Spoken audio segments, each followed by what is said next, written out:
Coming up next on Primetime Power Radio, the Primetime Power Show. Get ready. 10, 9, 8, 7, 6, 5, 4, 3, 2, 1. It's prime time. It's prime time. It's prime time. It's prime time.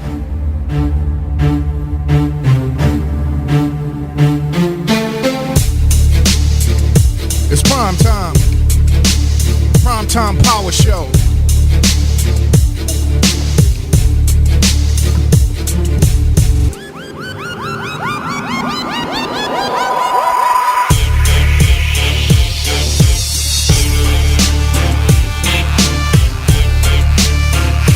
It's prime time.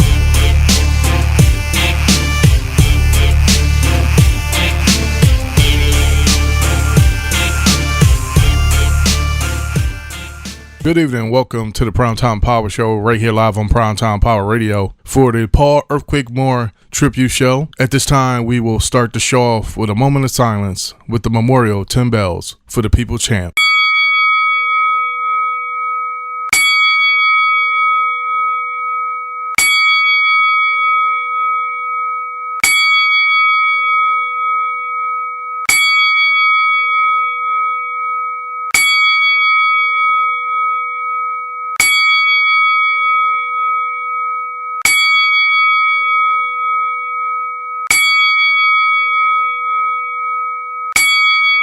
Thank you. Paul Earthquake Moore.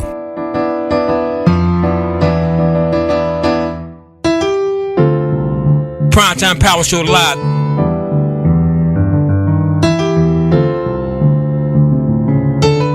There it is.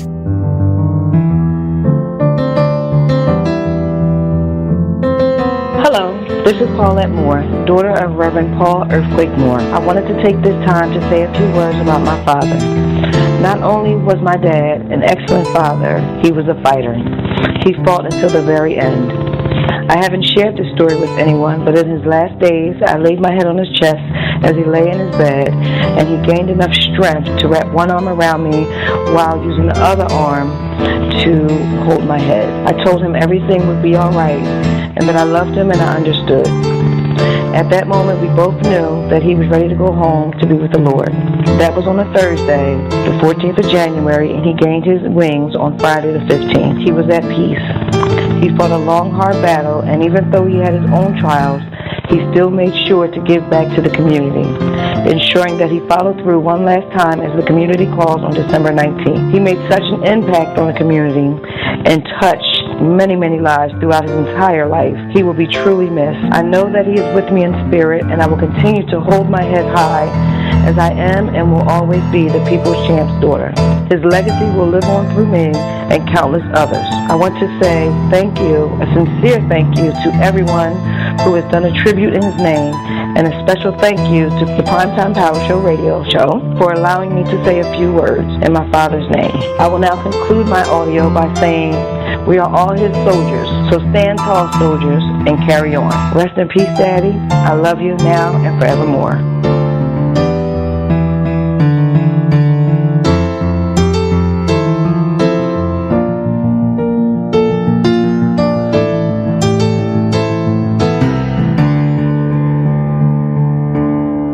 Peace.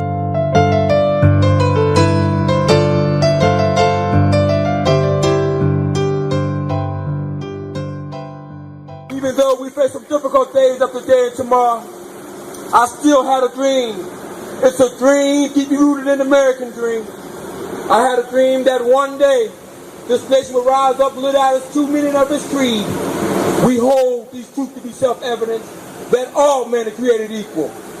I had a dream that one day on the red hills of Georgia, sons of former slaves and sons of former slave owners will be able to sit down together at the table of brotherhood. I had a dream that one day, even the state of Mississippi, a state sweltering with its heat of injustice, sweltering with the heat of oppression, sweltering, will be transformed into an oasis of freedom and justice. I had a dream that my 4 little children will one day live in a nation where they will not be judged by the color of their skin, but the content of their character. I had a dream today. I had a dream that one day, down in Alabama, with his vicious racist governor having his lips dripping with the word of interposition and notification. One day, right there in Alabama, little black boys and little black girls will be able to join hands with little white boys and little white girls as brothers and sisters. I had a dream today. I had a dream that one day, every valley should be exalted. Every hill and mountain should be made straight. And the roughest place should be made plain. And the crookedest place will be made straight. And the glory of the Lord shall reveal itself. And all flesh shall see it. This is our hope. This is the faith I go back to the South with. With this faith, we will be able to shoot out a mountain of despair, a stone of hope. With this faith, we'll be able to transform the jagging discord of our nation to a beautiful symphony of brotherhood. With this faith, we will be able to work together, to pray together, to struggle together, to go to jail together, to stand up for freedom together, knowing that we will be free one day. This will be the day when all God's children will be able to sing with new meaning, my country, 'tis the fee. Sweet land of liberty, of thee I sing. Land where my father died, land of the pilgrim's pride. From every mountainside, let freedom ring. And if America is to be a great nation, it must be true. So let freedom ring from the prestigious hilltop of New Hampshire. Let freedom ring from the mighty mountains of New York. Let freedom ring from the heights of Allegheny, Pennsylvania. Let freedom ring from the snow-capped of Rocky, Colorado. Let freedom ring from the carved slopes of California. But not only that, let freedom ring from Stone Mountain, Georgia. Let freedom ring from Lookout Mountain, Tennessee. Let freedom ring from every hill and every molehill of Mississippi, from every mountain, from every mountainside. Let freedom ring. And when this happens, when we allow freedom to ring, when we let it ring from every village and every hamlet, from every state and every city, we will be able to speed up that day when all of God's children, black men, white men, Jews and Gentiles, Protestants and Catholics, will be able to join hands and sing in the words of the old Negro spiritual, free at last, free at last. Thank God Almighty, I'm free at last.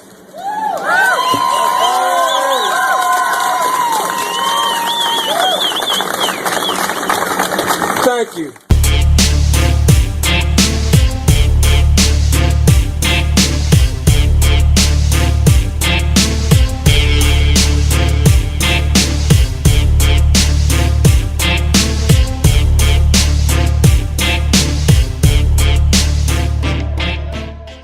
And welcome to the Primetime Power Show right here live on Primetime Power Radio, featured on the TuneIn and Radio Line apps. Just search for Primetime Power Radio.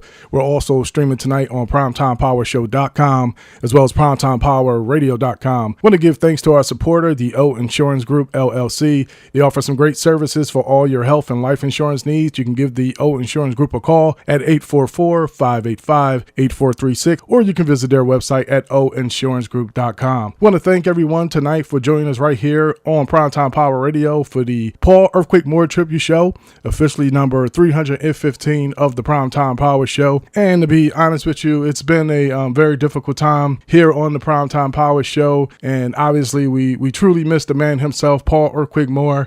He was just such a steady presence for our team. He had that instant energy that he brought each and every time for each and every show. And he always had new ideas to share, and he never ran out of being creative and being unique in so many ways, whether it was a presentation he was going to do or just for the overall show. So Quake was just a great person to be around. And I know if any of you knew him personally out there, you know what I'm talking about. And even working together with him to create this product that you hear right now, that ultimately developed into something that was actually nothing really, to now becoming something special. It's just wonderful to see where we were and now where we are today. And a big credit to that was all due to Earthquake himself.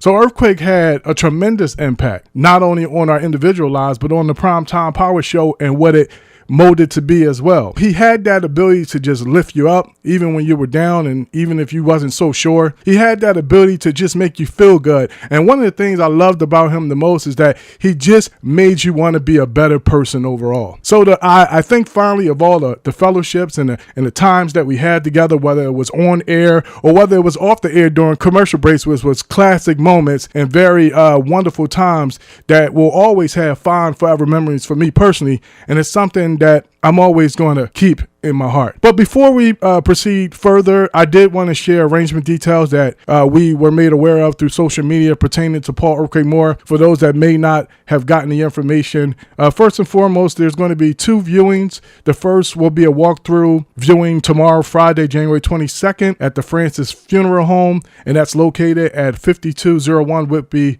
Avenue in Philadelphia, PA 19143. And the time of that walkthrough viewing will be from 6 to 8 p.m. And then on Saturday, the next viewing will be Saturday, January 23rd at the New Fellowship Missionary Baptist Church, and that's located at 7001 Woodland Avenue in Philadelphia, PA 19142. And the time of the viewing will be from 9 a.m. to 11 a.m. And then following 11 a.m., it's going to be a private service just for the family. More details in relation to the public, I'm sure it's going to be unveiled, but we just wanted to share what we knew thus far tonight right here on the Primetime Power Show.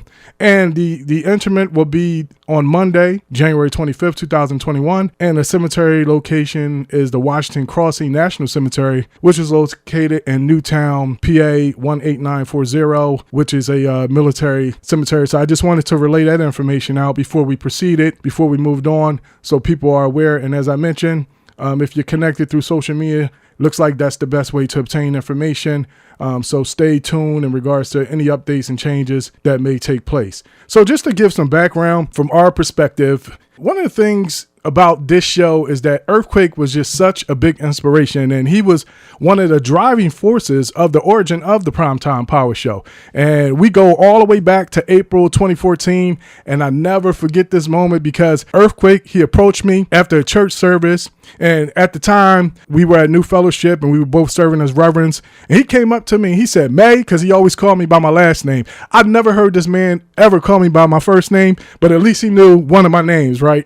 So he came up to me, he was like, May, I got offered a radio slot on a radio station, and I think we should just do a show. And I responded back to him, I said, a show about what? I'm like, I had no idea, had no concept. I was very inexperienced in this area, so I was taken aback by what he said that was presented to him, and that he wanted to quickly include me to be a part of it. And, once I was like, a radio show about what, he responded back and said, well, man, you'll figure it out. And after he said that, he turned around and just strolled away and just left me standing there.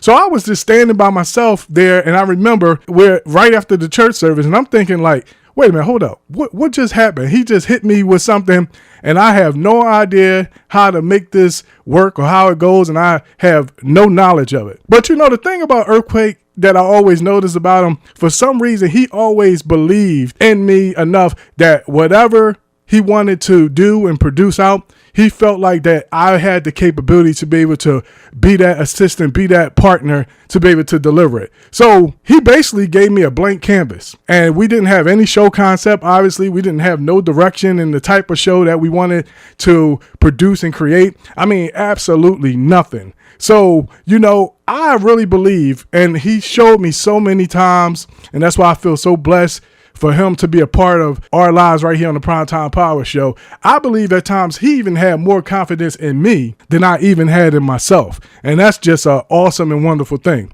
So as the story moved on in regards to how we started the Primetime Power Show, so months go by because we didn't start right away. Now remember, I said April 2014. So months will go by. And obviously, we're still serving in ministry.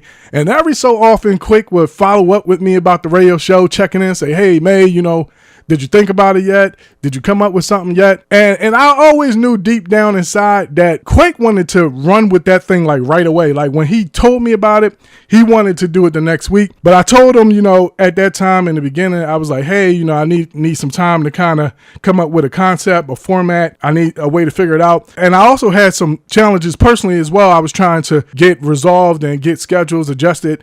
And the thing about it is I was telling him it's going to take some time, and I had to figure out a way to put it all together. Now, remember what I said, 0 experience. We just had the opportunity. And Quake was probably the only one that at least had some media exposure because of his many endeavors that he's done for the community and his outreach opportunities that he had. So after several months came about, we approached Pastor Penn, who is still a current radio personality. We're going to hear from him later tonight on the show in regards to this tribute tonight for Quake. But we came to Pastor Penn. Pastor Penn was interested. So now we had 3 of us. So we was like, okay, it's myself, it's Earthquake, and it's Pastor Penn. So we at least knew that much in regards to what we would be able to offer for the show. So as we all began to talk and ideas began to formulate, and then we eventually secured a radio slot on Spiritual Vibe Radio, and then the journey was actually about to begin. But a week prior to that, before our debut, myself and Quake and Pastor Penn, I remember us gathering at my house. We was in my dining room, and I set everything up, all the mics, and what's interesting enough is that even though I never did a radio show, I had all the equipment because at the time I thought I could, make beats and I was going to be recording and producing. So I had all this stuff that was collecting dust because I never had time to really get into it. So strangely enough, I had mixers, I had microphones, I had computers, everything that we needed to at least do a mock show and kind of get our feet wet and see how we're going to flow, who's going to go first, second, third, etc. So the whole process just kind of came amazingly well together in a rapid amount of time. So we did the mock run and, we all came ready. We had our segment names by then.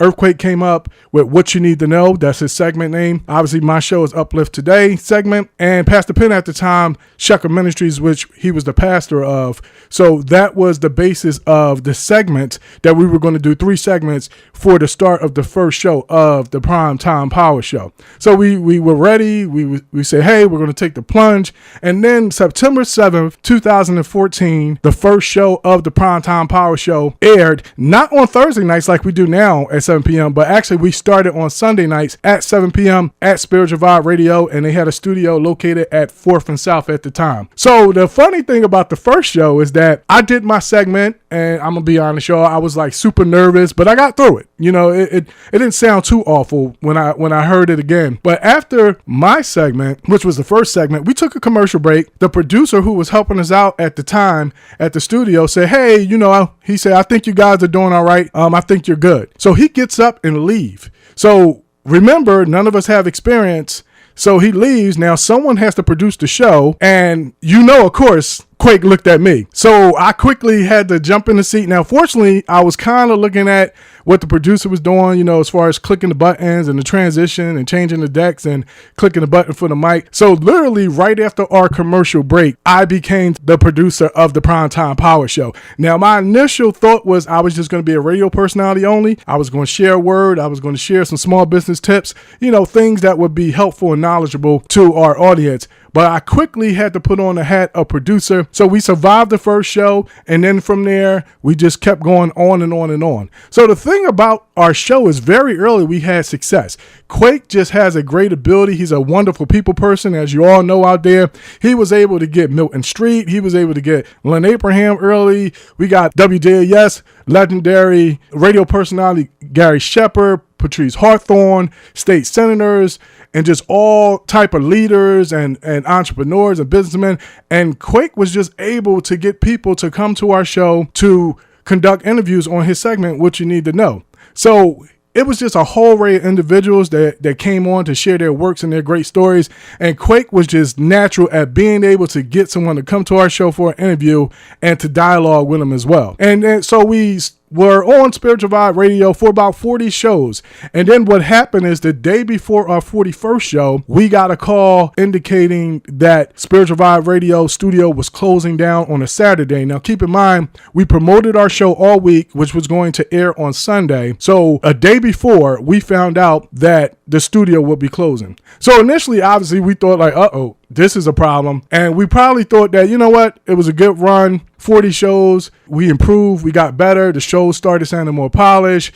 We really dedicated and really put a lot of effort into the show, and we really began to mold its personalities. So I asked the team, I said, well, I guess, should we stop the show or should we continue on? And you know who the one that spoke up first, right? It was Earthquake. Earthquake looked at me and said, hey, we need to keep doing the show. And also Pastor Penn also was in agreement as well. And he looked at me and he just simply says this, and I'll always remember. He said, May, make it happen. And that was it. So it was always something about Earthquake when he gave me a charge, so to speak. I felt empowered. I felt like I had the capability, even if I didn't have it at the time, even if I didn't have the tools to be able to do it. I just felt like after he believed in me, that I would be able to come up with a way to make it happen. And the beauty of this story is, even though we found out the day before, what I did right away after we talked about it, I informed the team and we knew what was going on. I remember spending that day all day and all night. I'm researching, I'm trying to figure out how do you stream a radio show online. We already had primetimepowershow.com because we was leveraging that for marketing and advertising purposes.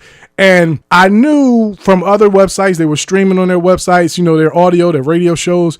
So by the time the next morning begun, I updated the team and let them know. I said, hey, I figured out a way for us to stream our show. I remember setting up a studio inside my house.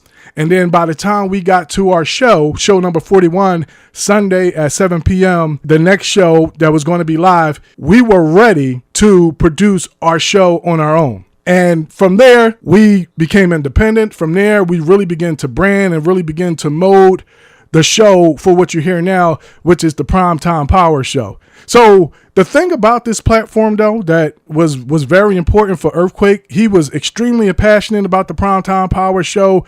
He gave his money, he gave his time, he gave his energy, he gave his all. And one of the things that he used on this particular media platform, he promoted a lot of his great events to help the community. And many of us know Quake out there. He's an awesome community activist. He's done so many events, whether it was Walks for Peace, whether it was the MLK Reenactment March, whether it was the annual turkey run and giveaway to feed families in needs, whether he dressed up as Community Claus to bless families and kids with gifts.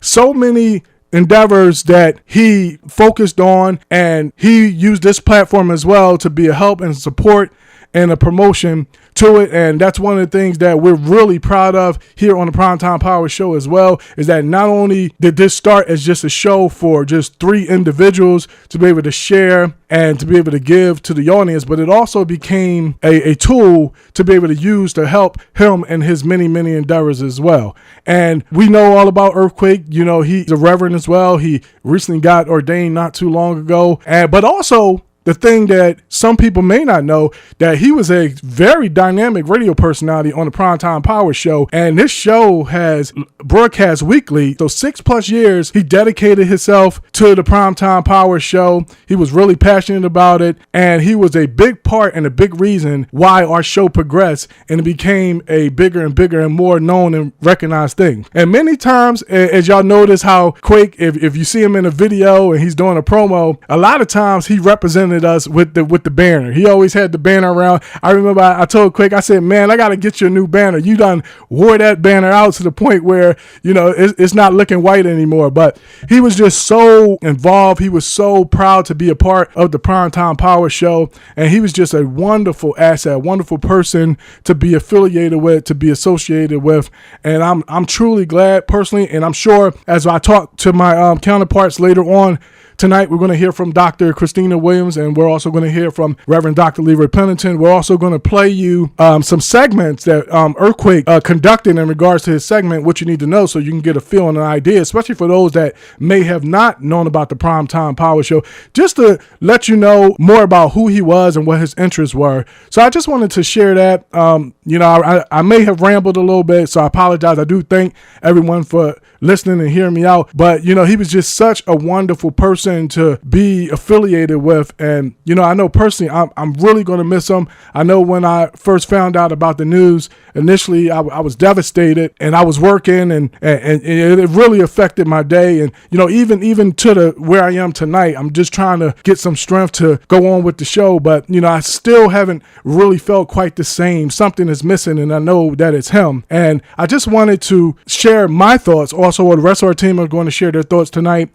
And I just wanted to let people know from our perspective how much we love and how much we embrace the man himself, affectionately known as the people champ, Paul Earthquake Moore. So what we're going to do at this time, we're going to take a break on the Primetime Power Show. We're going to play a few of our commercials, and we're also going to play the song that he requested the most on the Primetime Power Show, which was Teddy Pendergrass, Wake Up Everybody. So we're going to take a break. We're going to play that. And on the other side, we're going to come back with more in regards to the Paul Earthquake Moore Tribute Show right here on the Primetime Power Show on Primetime Power Radio. We'll be right back in a few moments.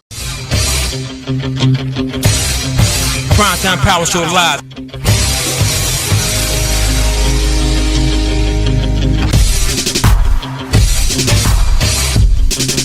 Primetime Power Show.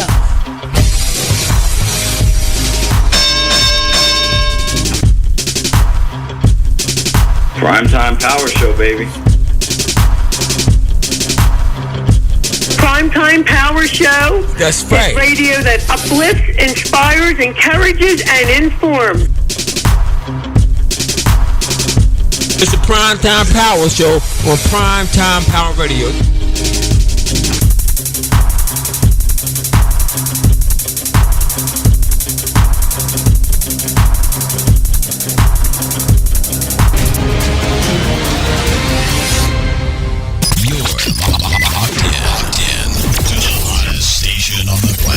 Primetime Power Show.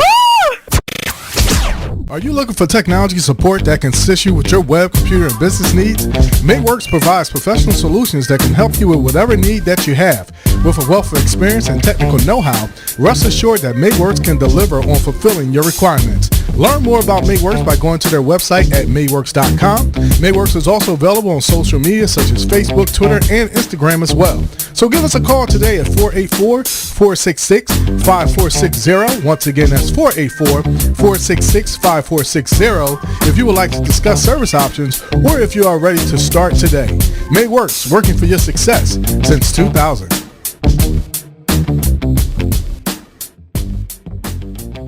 You are now listening to Primetime Power Radio on the TuneIn Radio app, also streaming on PrimetimePowerShow.com and PrimetimePowerRadio.com.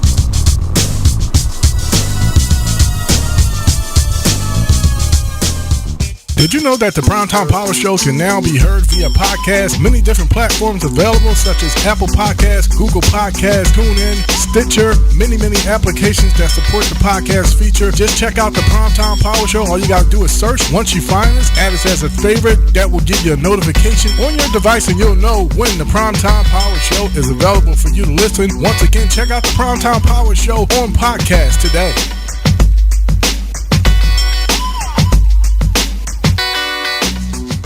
Are you looking for an opportunity to add your podcast, media, or radio show to Primetime Power Radio? We offer slot times to broadcast your content live on our radio station. Primetime Power Radio is available as a radio station on the TuneIn Radio app and also streams on PrimetimePowerRadio.com. Get heard by your audience and establish a presence on the radio. Just go to PrimetimePowerRadio.com and click on the Join Primetime Power Radio link to learn more. Broadcast was in you today.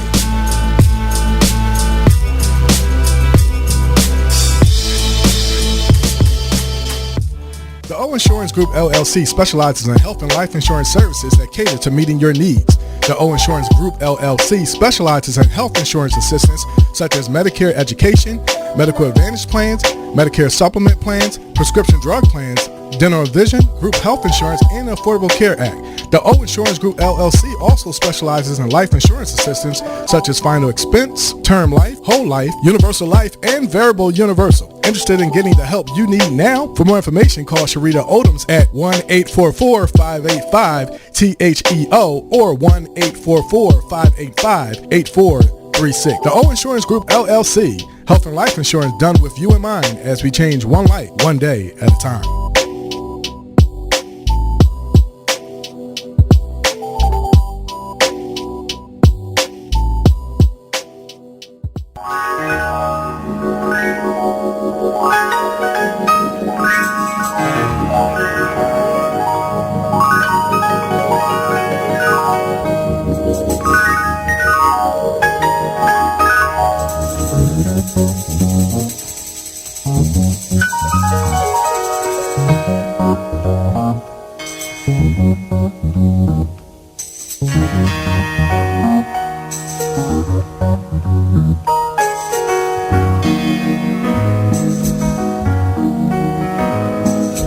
Wake up, everybody, no more sleeping in bed. No more back thinking, time for thinking ahead. The world has changed so very much from what it used to be. There's so much hatred, war and poverty.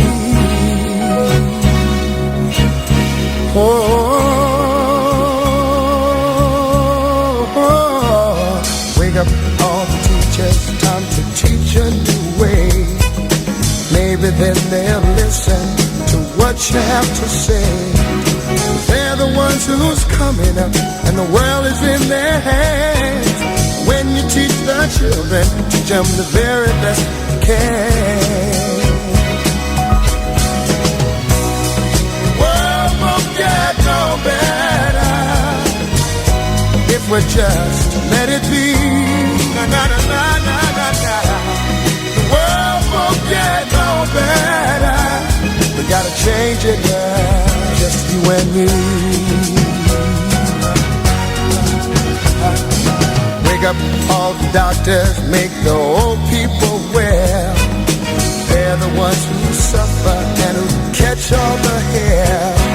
But they don't have so very long before their judgment day. So won't you make them happy before they pass away? Wake up all the builders, time to build a new land. I know we could do it if we all lend a hand. The only thing we have to do is put it in our minds. Surely things will work out, they do it every time. The world won't get no better if we just let it be. Na, na, na, na, na, na, na. The world won't get no better. We gotta change it, girl, just you and me. Yeah. Change it, yeah, change it, yeah, just you and me. Change it, yeah, change it. Can't do it alone, do it alone. Need some help, y'all, y'all. Can't do it alone, can't do it alone. Yeah, yeah. Wake up, everybody. Wake up, everybody. Need a little help, y'all. Yes, we need a little help. Say it, boy. Need some help, y'all. Change the world, what it used to be. Can't do it alone. Do it alone. Need some help, yeah. Need some help, yeah. Wake up, everybody. Get up, get up, get up, get up. Wake up. Come on, come on. Wake up, everybody. Teach a new way.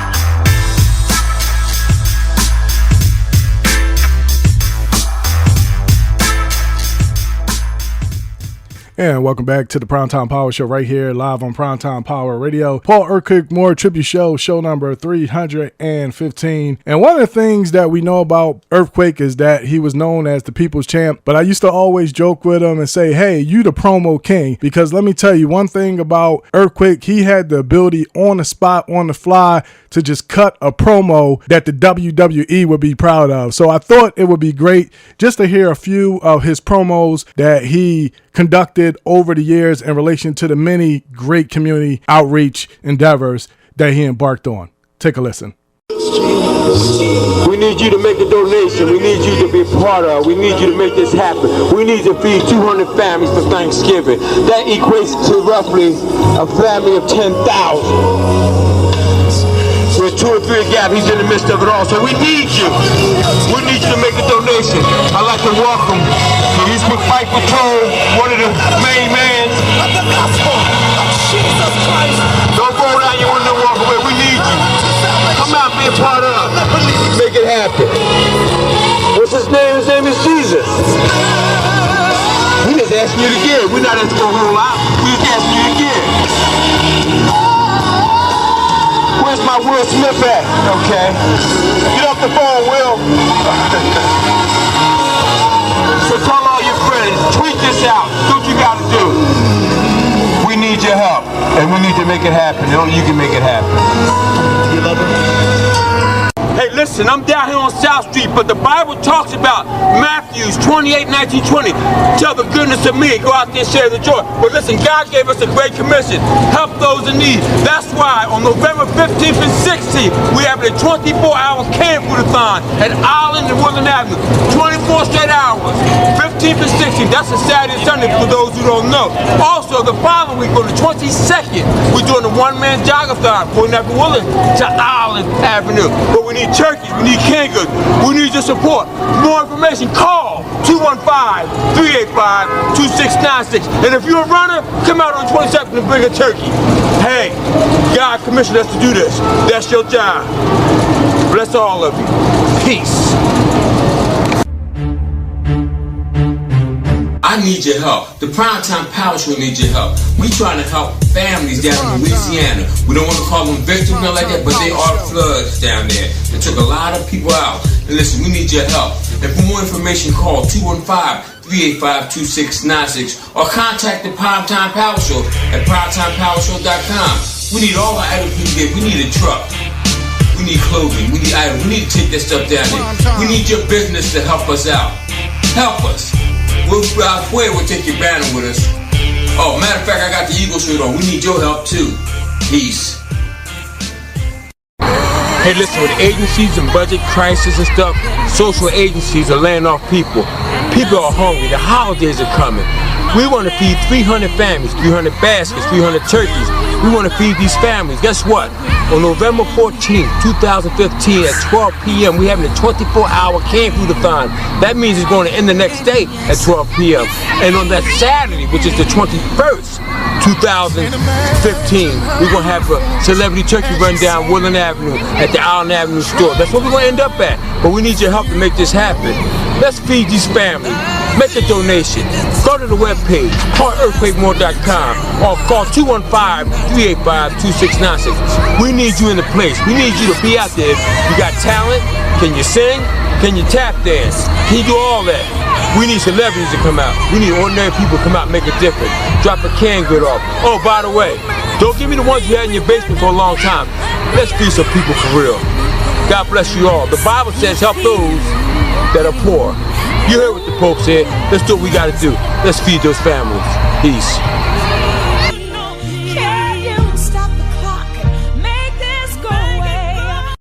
Hey, listen, next week will be a great week. We're having a food-a-thon, Island and Woodland Avenue.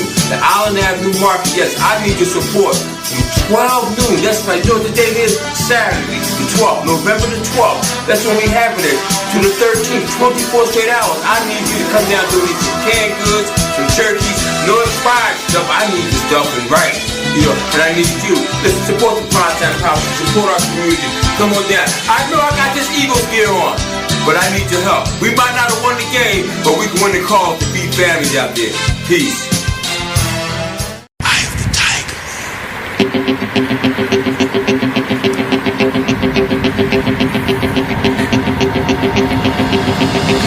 probably wonder why I'm running. I'm gonna tell you why. Simple fact is, on November 19th, 11 a.m., that's right, 50th and Woodland, I'm doing this jog-a-thon down Woodland Avenue to help those families in need for Thanksgiving. I need the military, anybody can run to join me, but you gotta bring a donation, monetary or turkey. But I need your support. Come on out there and run with me. Celebrity Turkey Run. Do you know a celebrity? Are you one? Do you look like one? Come on out. Bring the money. Bring the donation. Come on out. Let's feed some families for Thanksgiving. The goal is 100 baskets. Let's try to reach it. May God bless you. Peace.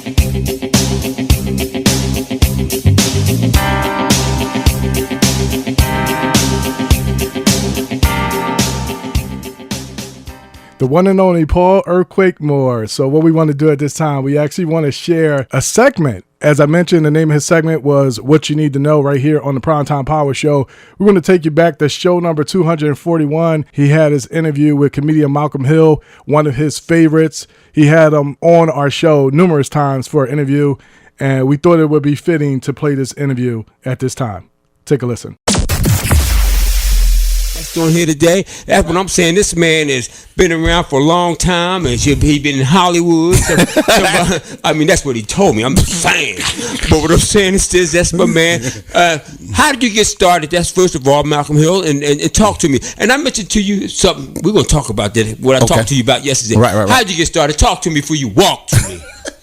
I never just came right on like that, but first of all, I want to get a shot of my man's shirt, the security guard shirt. I've never seen. What you trying to say, man? The people got to see what's going on here. Okay. People got to see the security, the security guard at the radio station. So you know what type of station we got. Well, you got to have a security guard at the station. Okay. That's what we're working with here. Well, but how did I get started? Yeah, but hold it. But we got Miss Christina. Miss Christina. Miss beautiful Christina. How you doing, Miss Christina? I'm great. How are you? All right, all right, Miss Christina. You got that? You single? That's a single. I'm great. That's a I'm single sound. Yes, the way she said that when she say I'm great. That means she's single. That means she know I'm single and she knows she's ready. But what about our producer though? What about the producer? I'm just saying. I don't care if he's single. Why you what are you talking talking about? What about the producer? So he don't take the bait, man. Oh, okay. Do your interview, man. Oh, he want me to get on him again like you said I got on him before. I didn't. That's my homie. You don't do that. It's about to be the Malcolm Hill segment. I'm about to turn the mic on you. Oh, you about to fire him on the spot? So how did you get started, sir? How did I get started into comedy? Well, it started when I was a kid, and what happened? All right, I got left down in high school. What grade? Right? We're not going to talk about that. Wow. Okay, all right. But I was left down. To it. Yeah. Okay. And when I was in elementary school, I realized that I couldn't do the work, and I'm like, why are these kids doing the work, and I wasn't able to do the work? So I started cutting up, started just making people laugh, and I realized that, man, I'm really good at making people laugh. So I've been doing it like at a very young age. You know, a lot of people do comedy because they want to make money or their cousins tell them they're funny. I literally been like from day one, you know what I mean? And then I was working at Children's Hospital, and I used to go into the cafeteria like at 11 o'clock. And then it was like, after a while, everybody was coming in the cafeteria at 11 o'clock. And it was like, yo, you are hilarious. We got to take you down to the Laugh House. Didn't know nothing about what the Laugh House was. Went down to the Laugh House, get down there, everybody from my job in there. There's over like 100-some people in there, right? I'm serious, this is real, they tell you. And I got on stage, but I was like, well, what am I going to do? They said, well, just talk about some of the stuff that you talk about in the cafeteria. So I didn't know. I just went up there and just was talking, and it was like, you know, it was crazy. But then it was like, I got nervous. I'm like, man, I'm standing in front of 250 people. Whoa. And I got scared, right? And I would never forget, somebody told me, when you get on stage, don't look into the spotlight. It was this big spotlight. And for some reason, I stared into the spotlight. That's like looking into a light bulb and then looking into a dark room. You can't see nothing, right? Okay. So I couldn't see nothing, and I was like, man, this is crazy. So I was about to get off stage, but luckily, back then, I was making a little money. I was sharp. And some girl said, go ahead, baby, you look good, stay up there. If she didn't say that, I would have never experienced that again. It was crazy. Wow. Yeah, I would have never went back up there again because, like, I could talk and be crazy in front of people, but when that music is playing and the music cut off and the room is dead silent, you don't know the experience. See, everybody think they funny. Everybody, oh man, my cousin need to be a comedian and all that. When that music stop and people done paid $25-$30 and these ain't your homies, these ain't your cousins, it's a whole different ball game, man. Wow. So has it came to a point where though that you say that I'm not doing this, I want to give up, I don't want to do this no more, and then you said to yourself, no. Okay, so you never got that frustration. No. I realized when they hand me the mic, I just turn into a whole different person. You know what I mean? Like right now, we can't, go into a different place here because this is a positive. Okay, I'm more close to the Richard Pryor. Okay. yeah. So okay, but no, I never had the feeling that I wanted to stop doing it because I feel as though once I'm on stage, that's where I'm supposed to be. Okay, I asked you a question yesterday, right? We talked for a little bit, and I asked you a question. I said, well, how do you feel about Kevin Hart, right? And you said, I totally wouldn't know, and I'm better than him. I'm just repeat what you said. Don't repeat on air what I said. Now, the stuff I told you in the drug, did you tell him about you tried to buy a dime bag of weed? Did you say that on that show? Did you put that up? You bringing up what I said. Let's hear what you said. You asked me for some weed and some cocaine. That's what you said. Okay? So if you want to put me out there, if what I said about Kev, well, I'm trying to make you a bigger star. No, I don't want to be no big star. Kev here that I said I'm better than him, I won't be a star. Okay. Yeah? But my question to you is how I know y'all run into a lot of comedians that you grew up with, especially from Philly. Right. How do you feel about these comedians in Philly? But of course, you got to be number one. You got to feel I'm number one. That you got to think positive. But how do you feel? I believe. Yeah, go ahead. So have you been on stage with any of these individuals like the Kevin Hart, the other people in the hood, or whatever? How is it working with these guys? You know what's so crazy about Kevin Hart? Right, it's like amazing because we used to go to open mic night together, me and him, and he had $2 in his pocket. Wow. But what it is I didn't realize you can make millions of dollars from doing this. I just was doing it because it was just easy. You know what I mean? And I didn't know it was worth millions of dollars. So open mic night was on Wednesdays. It wasn't all these other rooms that you see now. It was just everybody was at the Laugh House. Teray, Buck Wild, Denny Live, Mike Blackston, Charles Walden. It was those type of people, Kevin Hart, all in one room. So you can imagine how funny that was, right? Right. So, but every Wednesday, it was open mic night. So when Wednesday came around, I'm realizing Kev is very, very good. Every week he's good. But I didn't know that you can go to New York Thursday, Friday, Saturday, Sunday, Monday, Tuesday. And by the time he came back on Wednesday, this guy was like a star. And I'm like, wow, this dude is very good. He really taking this serious. Well, he took it, to me, more serious than everybody else in comedy and entertainment. I mean, the guy is very serious about what he's doing. And it's amazing. And it's amazing to watch how somebody can come from nothing to like that. To be he's not a star, he's like a superstar, you know what I'm saying?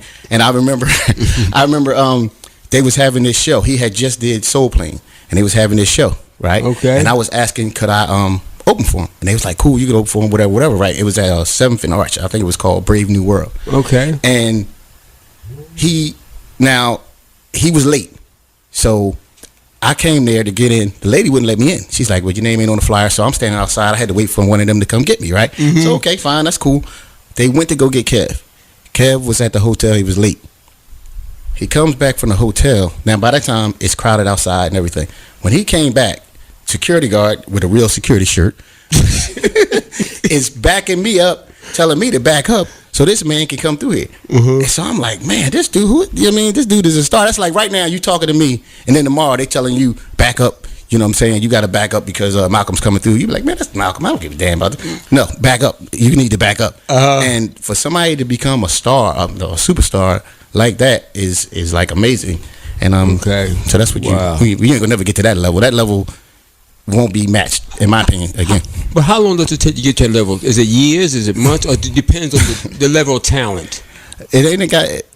Everybody. It's a lot of funny people. I mean, it's dudes that's funnier than him. You know what I'm saying? It's not about that. It's about who's helping you, what type of team you got with you, who's supporting what you're doing, and who they want. You know what I'm saying? They might want a short guy that's talking about he's so short and I'm so scared and all that. That's that was his gimmick. In the beginning, I'm so short, and now he's all about my kids can't whatever, right? But when he first started, it was like his first name was Little Kev the Bastard, right? So he had to change that to Little Kev. And now he's Kevin Hart, and he ain't gonna never change that. But he was Little Kev the Bastard, and it was all about how he's so small and how he sit on a chair and his feet swing on the chair and all that kind of stuff. Okay. It was working, and he shot right to the top with that gimmick. With that gimmick, and now his thing is my kids and stuff like that. But Have you ever ran into Eddie Griffin and all those guys? I ran into a lot of guys. You know what I mean? John Witherspoon and everybody. But at the time, I was just doing stand up. I didn't know that I should have got these guys' numbers. Should have kept in contact with them. I'm telling you, if anybody can tell you, I used to get on stage. I used to get on stage and go right straight home, right after I get off stage. I literally would get on stage and then go home. So they wouldn't give you no pointers, huh? No, it wasn't that. It was like I thought that just doing stand up, making people laugh, and go home. I didn't understand the business part of it. Of like if I do a show, if I do well, if I stand around, people gonna book me. Okay. I used to be. People would call me on the phone after I get off stage and be like, "Malcolm, there's some people who want to talk to you." I said, "Well, I'm home in the bed." It's like, "No, they trying to book you," and all the rest of the comedians would stay there and they would get the shows. Wow. But I would literally get off stage, go straight home, get in the bed because I felt as though, okay, this is what I'm making people laugh. I didn't understand the business part of it. You know what I'm saying? It's a business. People. Instagram. Well, now it's Instagram and Facebook and all that. But back then it wasn't none of that. So you had your little card, you pass out your card and all that kind of stuff.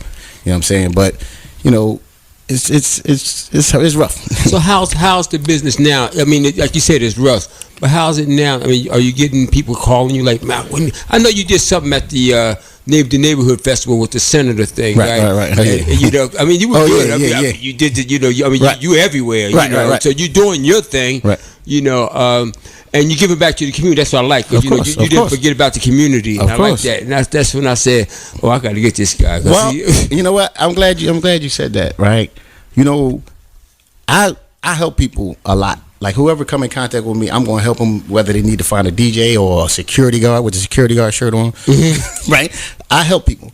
So that shirt, him sitting there with that shirt on, looking like that security's supposed to be in cheap. But anyway, I'm just okay. Go ahead. I'm just saying. But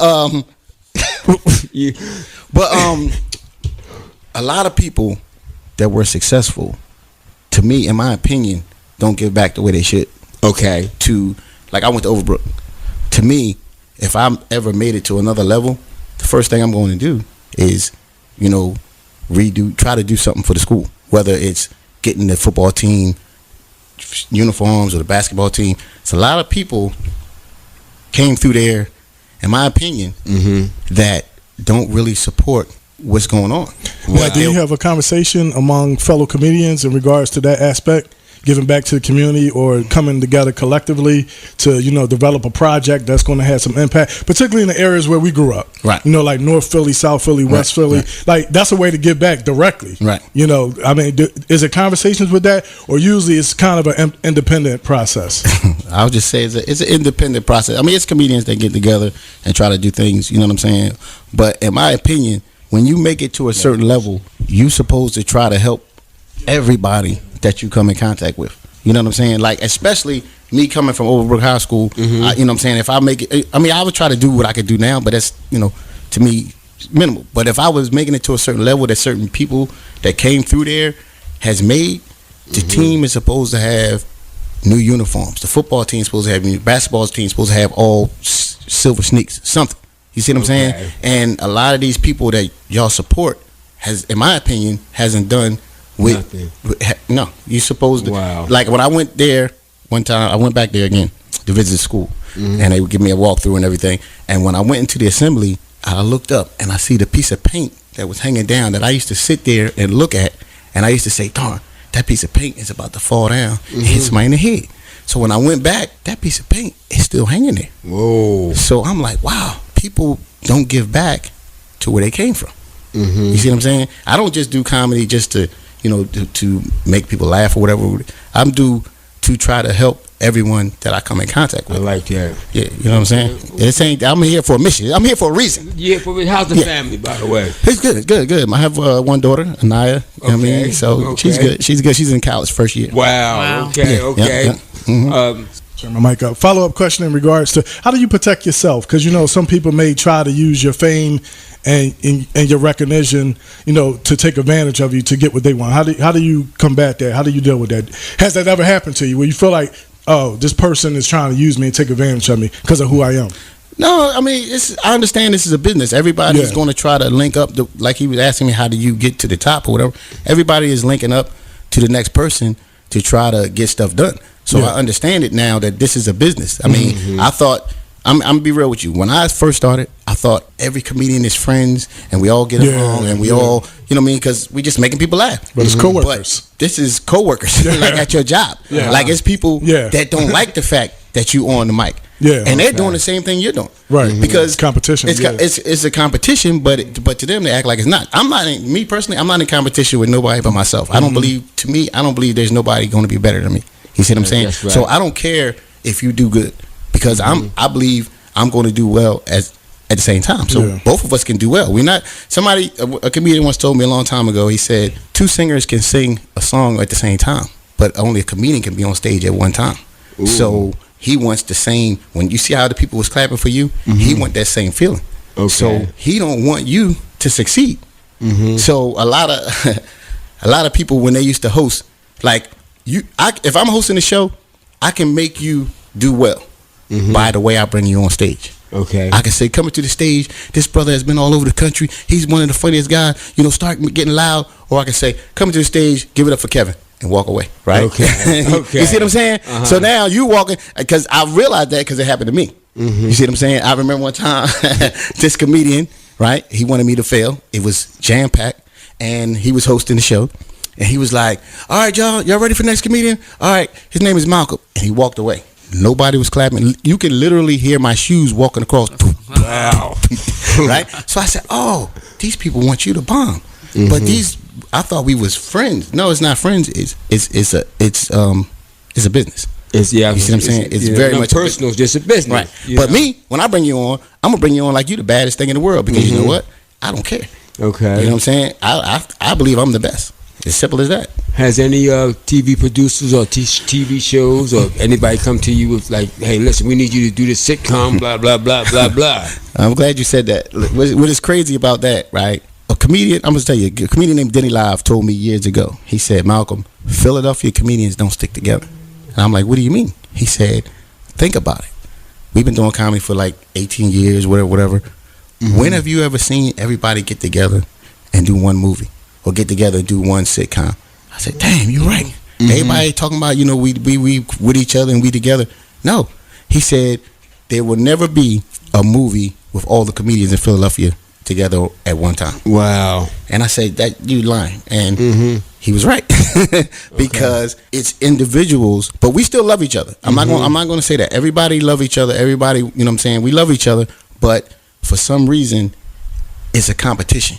I could ask you, did they have battles of the comedians? They always had battle with the rappers, Well, it's not battles, but it's just everybody's trying to outdo the next person. You know what I'm saying? For their own confidence. But what I realize is I can bomb today, but understand that I'm going to get a standing ovation tomorrow. Okay. You see what I'm saying? Okay. So, I mean, I'm here for a reason. I can bomb today and know that tomorrow these same people are going to love me. You see what I'm saying? So, it's not for me to want you to do bad because you can do great today and then tomorrow I'm better than you. And then what it is in comedy, it ain't about who's been doing it the longest.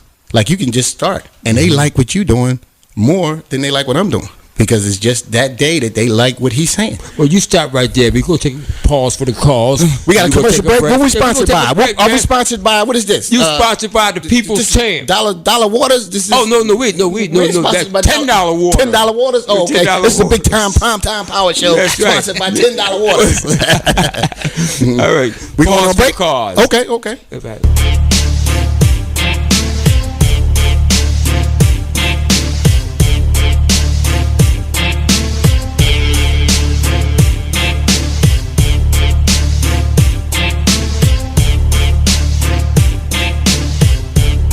Welcome back to the Primetime Power Show. What you need to know is we got our special guest comedian Malcolm Hill. He's been around for a long time. He's been doing a lot in the community. Listen, and I met him at a community event, yes, a neighborhood event, and I just walked up to him. I said, I know you from somewhere. He said, I know you too, but I don't know your name, but I know you. Right. And right then and there, it was a good connection because I said, listen, I like what you're doing and stuff like that. And I think right then and there, I had the Primetime Power Show on there. Who that? Primetime. Who that? You're not a cop, are you? So let's talk. You're not an undercover detective. Right. Yep. So let's talk about some of the community endeavors you do, and let's talk about some of the producers that's looking at you, and how much you get paid. No, let's just talk about some of your upcoming events. Well, I do. I gotta shout out to, like I said, in order to do comedy, you have to have a team, right? And I got like a team of people that's behind me, Paradigm Shift. You know what I'm saying? Shout out to Jackie and Zinga and everybody. Zane Peace. Right. Everybody. Okay. And we do like a cruise once a year. What? Yeah. Perform on this cruise ship once a year. Oh yeah, y'all. Listen, y'all are all invited. You know what I'm saying? Yeah, but we got to pay for the ticket though, right? You saying about that? It's business. This is business. Okay. But no, don't worry about it. We got you. I got you on something, but it might not be the cruise. No, it ain't gonna be the cruise. Okay. But I got something lined up for you.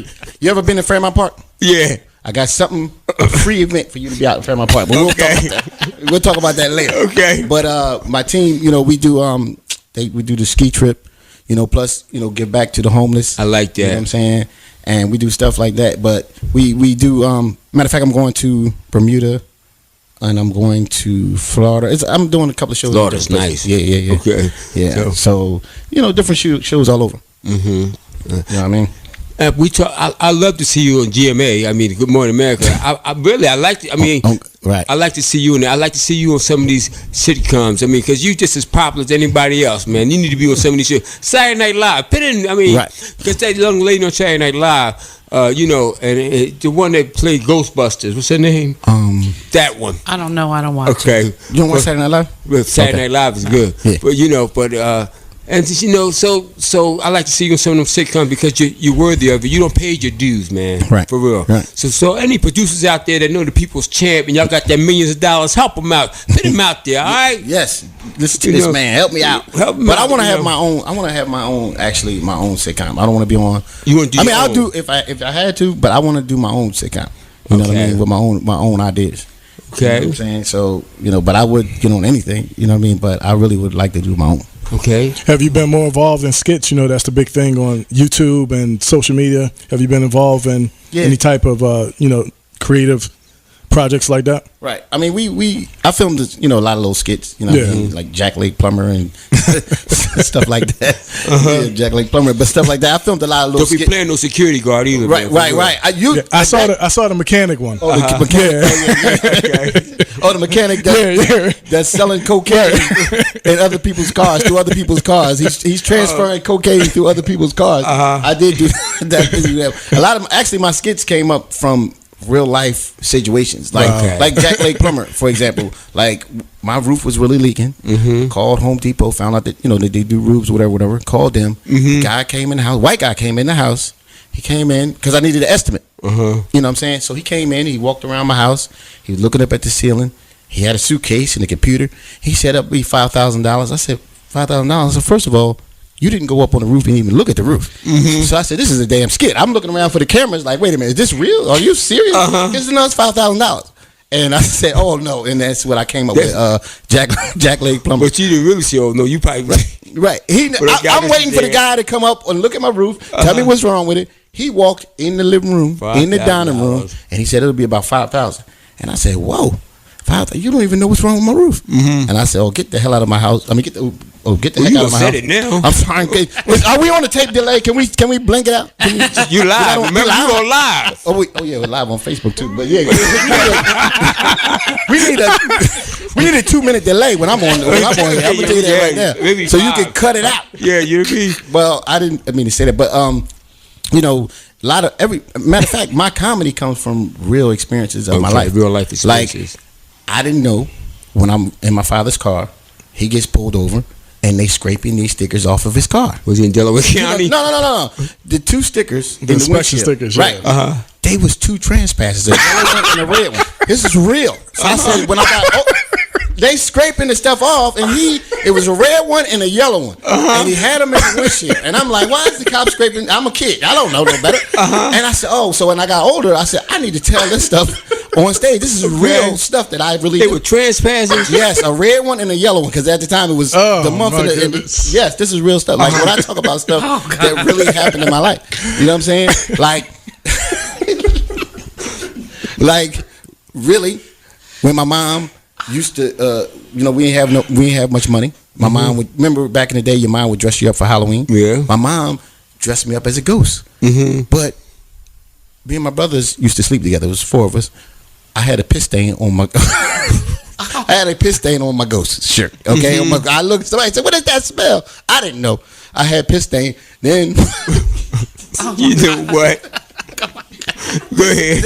I'm telling you, my stand up is real life experiences. Like my mom, she dressed me up one time for Halloween. She wrapped a towel around my neck, and she handed me a fork and a spatula, talking about, you gonna be kitchen man. I say, ain't no kitchen man superhero. What the hell is kitchen man?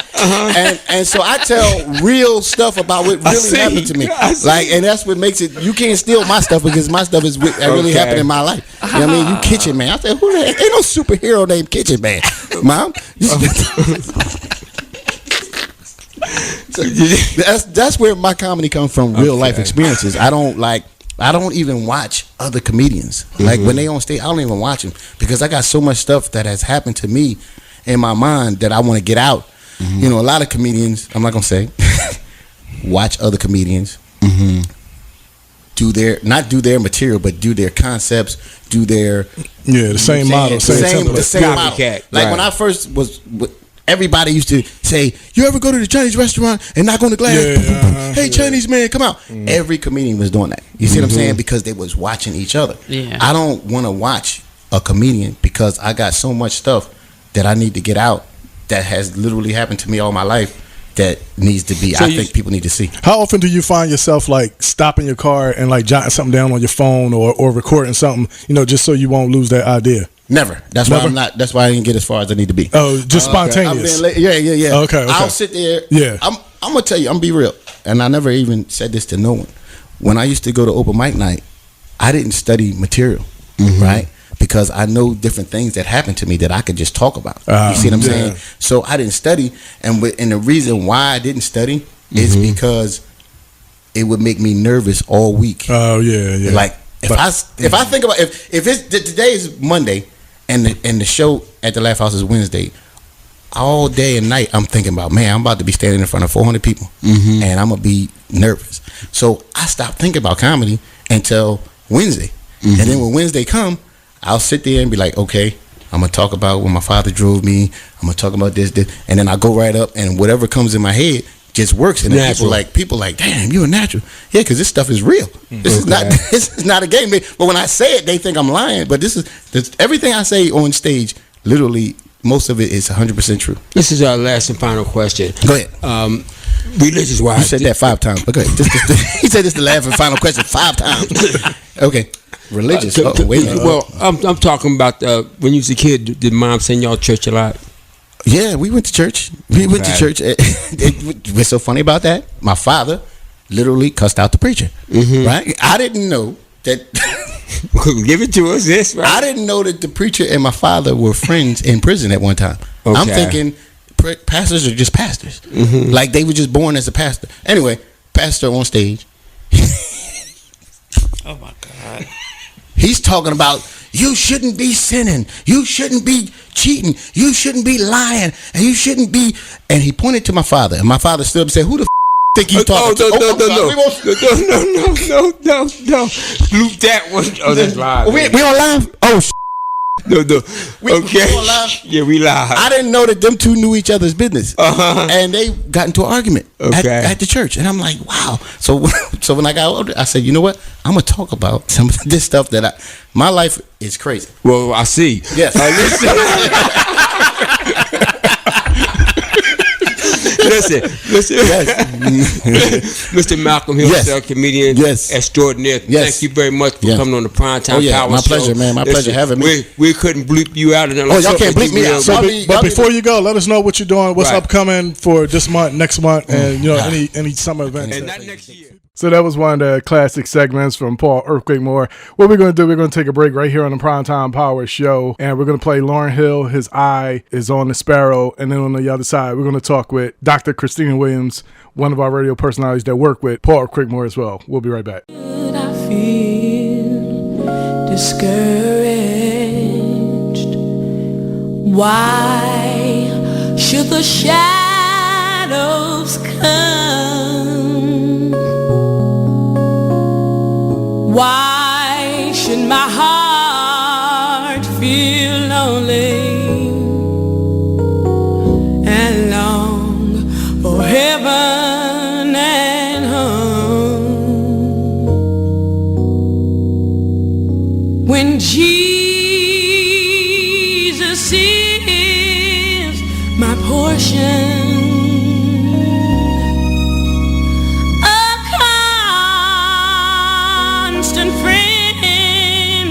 is he. His eye is on the sparrow, and I know he watches over me.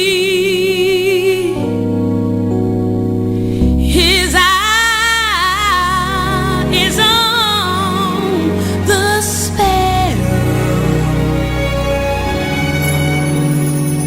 and I know he watches me. I sing because I'm happy. I sing because I'm free.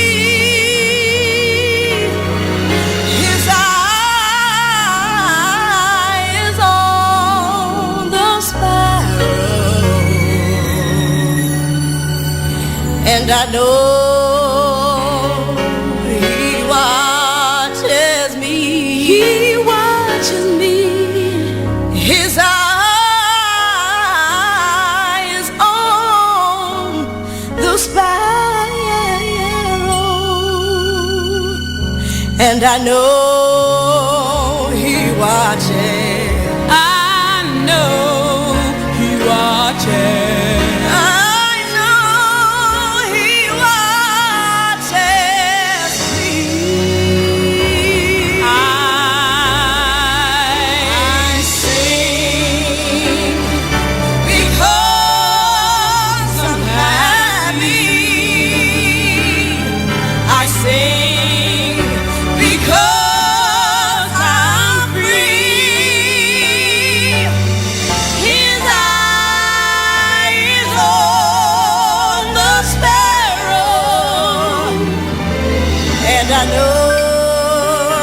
watches me.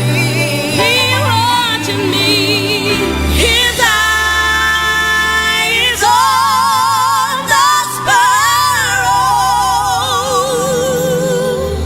And I know he watches me. He watches me. He watches me.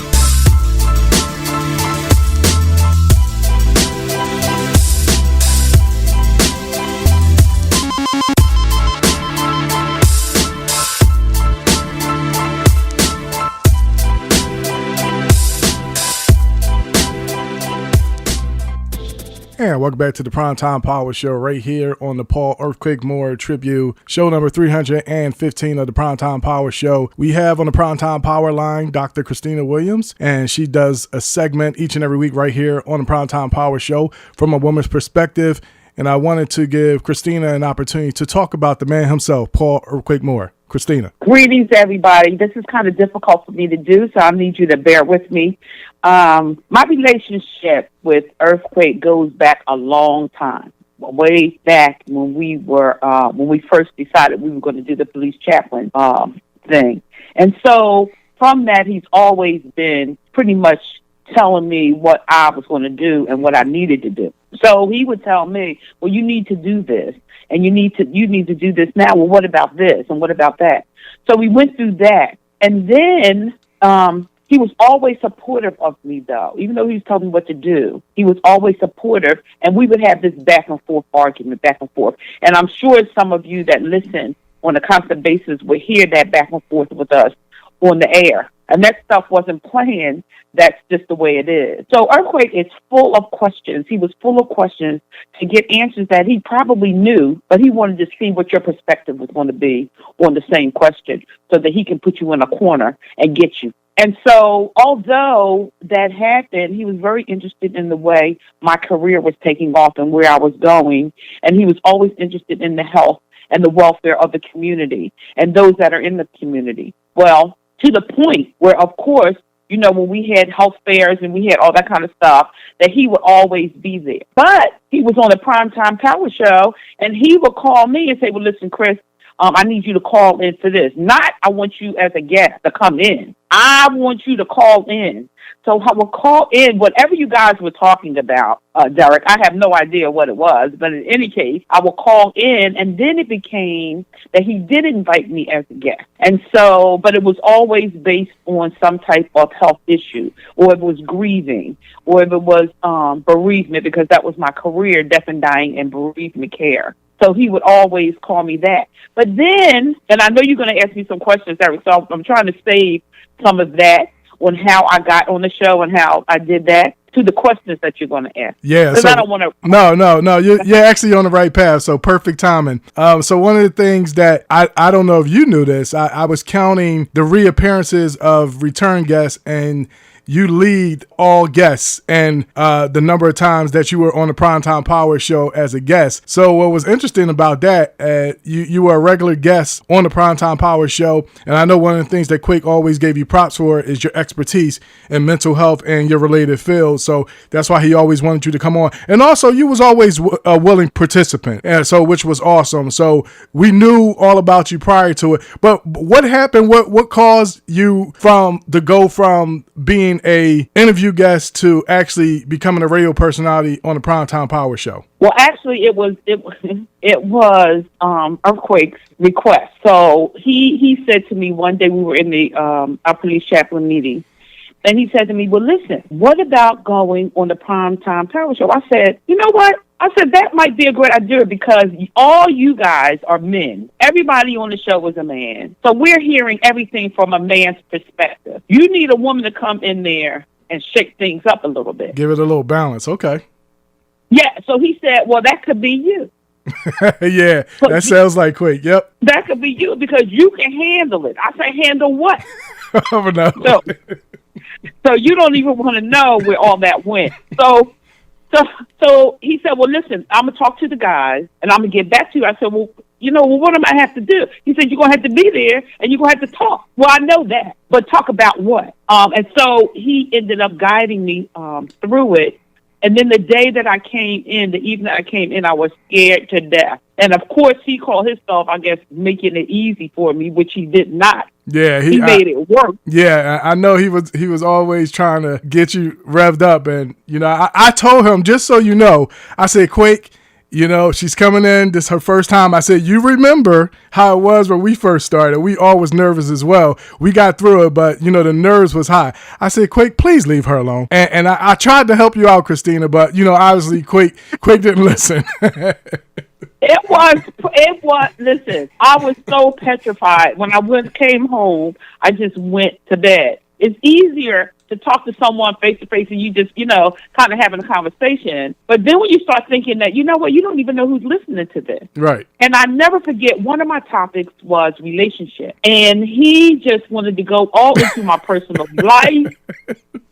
He wanted to know about my bedroom activities and all this kind of stuff until I got to the point I was like, oh, you know what? I'm going to do this with him. I got it. Well, you in trouble, ain't you, when you get home? Yeah, I remember when you flipped it. Yeah, I do remember that. Yeah. Yes.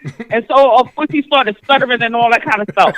So the thing for me with Earthquake has been a part of most of my community work and most of my professional work as it comes to engaging people into conversations or engaging people to see the best that is in them. And so because of that, not only did we have look like these skits on the Primetime Power Show, but when we were in our meetings, we would come in late. Of course, I would have to do it. At that time, I was the president of the police chaplain at the 12th district, and he would come in and disrupt the whole meeting. Now they got to talk to the captain, and then he gives us these ideas, and it's, okay, I gave you the idea, now you take it and run with it. Yep, and that's what I said as well at the beginning when I was talking. He would give you a charge, and then it was up to you to make it happen. Right. And you better do it because he is definitely going to embarrass you if you don't. Because you said that you was going to do it. And the other thing is, all the things that Earthquake did, especially with children, when he did the camp for the children. Boot camp. Yep. And so he would always, first of all, Earthquake owes me a lot of money because he had me donating to a whole bunch of his stuff. Everything he's had, I've always donated to it. But to the point he would be at my door. He would come to my house and come to my door and just look at me. Don't even have to say nothing. I just went and got the money and just gave it to him. Didn't even know what the cause was. Because if he showed up at my door with an outfit on, whatever, I just wanted him to get off my porch because all my neighbors is looking at this man coming with the white frame big glasses, with the hat on the side or his fatigue because he was doing something. So to the point where my mother was like, that man is at the door. You know what I mean? So he was so serious about what he did. Yep. And so committed in what he did that it was almost funny the extent that he would go to get it done. Absolutely. So I'm excited what I'm going to miss and and I think I had said it to you is that Earthquake and I play off of each other. And I had said to you, we got to hurry up and get back in the studio because I need to see him. We need to, be going back and forth. Right. Yeah. Y'all had that banter a lot. Yeah. In studio. Yeah. Yeah. Yep. And it was exciting. It was exciting to do that. It was exciting to know him. And because I have hospice experience, I knew when he was going down. But the point is that but when I heard it, it was just devastating. It was just devastating for me because I know how much he fulfilled some of the things in my life. Even if I didn't feel good, when you got around him, you forgot about you not feeling good. Yeah, he just had that ability to uplift you. Yeah, I mentioned that as well. It's amazing. I just never ever received anything quite like that from anyone else before. Right. And it doesn't matter. It doesn't matter who you are or what you do and all that kind of stuff. He is a genuine person. Yeah, you get 100% authentic. Yes, absolutely. Passion. He just has the passion for what he did. Without his title, you know what I mean? Because some people don't even know his history and boxing and all that kind of stuff. They know him in one particular aspect of it. So it was just when he said that he would want me on the show every week and this and that and the other, that you guys said, okay. I was like, but they did put me through. I just want everybody to know it's hard when you're the only female. That's right. Now I will admit to this, Christina, that we did put you on a trial basis. I knew that as far as from your topic areas and your expertise, I knew that you were capable. The only thing I asked Quake is I said she has to go about 20 to 30 minutes on her own, right? And he was like, no problem. I mean, he was extremely confident in you, so you definitely got to give that man credit for that. He was your agent, and I didn't even know it, because Right. Yeah, right. he was That's why pushing, put that on. and I said, Quake, okay. I said no problem. I said, yeah, it'll be a great, dynamic, a nice change up to our show. I said, we just have to break her in slowly because I just want her to get used to going 20, 30 minutes possibly straight on the radio. And Quake was totally confident in your ability. So kudos to him. I couldn't even remember the phone number. Y'all was when I was lying down. I was like, I'm looking right at it. What was I talking about? Then I couldn't remember anybody's name. It was just fear. You know what I mean? Yeah. Just cold-blooded fear. And he never said it's going to be all right. He just said, "Well, what's the matter? You don't know the number?" Right on the spot and live on radio. I do remember that. Yes, but it made me relax, and I'm excited. Especially he would eat all of our snacks and stuff. So I'm really. Yeah, what was interesting about that? He would bring some snacks, and then he would finish his, and then the rest of our snacks would kind of disappear as well. So yeah, Quake definitely loved his snacks. He always came ready with some tasty cakes and some chips. Yeah, and he left and the dollar store candy. Yeah. And he would, and what was the funny thing about Quake? He would never take his trash. He would just leave it there. And I said, "Hold on, brother. I'm not your butler." Right. He would do his thing, and he'd be like, "Peace." When he said peace, and everything he left was just going to remain there. That's right. And then, the next time I was like, "Tom, you don't have no mint or nothing," and he gave me that mint out of his pocket with no paper on it. Yeah. How did it was good, right? You had lost your mind. You better get out my face. Here we go. This is good. He eat it. Yep. Absolutely. He was definitely one of a kind. Oh my God. Yeah. So Christina, any final thoughts or comments you just want to share with our audience tonight? And then we'll transition. We'll take a break, and then we'll have some words from Reverend Leroy Pendleton. Okay. Yes. I just want to let everybody know that my heart is breaking because he's not here, and that I just need everyone to pray for me because now I'm going to have to go back and forth with Derek. Oh no. So I just want to let you know that we're still here. We're still trying to do our best, and we're still trying to cope with this. Absolutely. And so just pray for us at the Primetime Power Show as we continue to go and give you the best entertainment that we can during our time without our buddy Earthquake. Absolutely. So thank you so much. And good night. Well said. Thank you so much, Christina. We're going to take a break on the Primetime Power Show right here on Primetime Power Radio. I'm going to play another favorite artist of Earthquake, Shirley Caesar, Blessed Assurance. We'll be right back on the other side.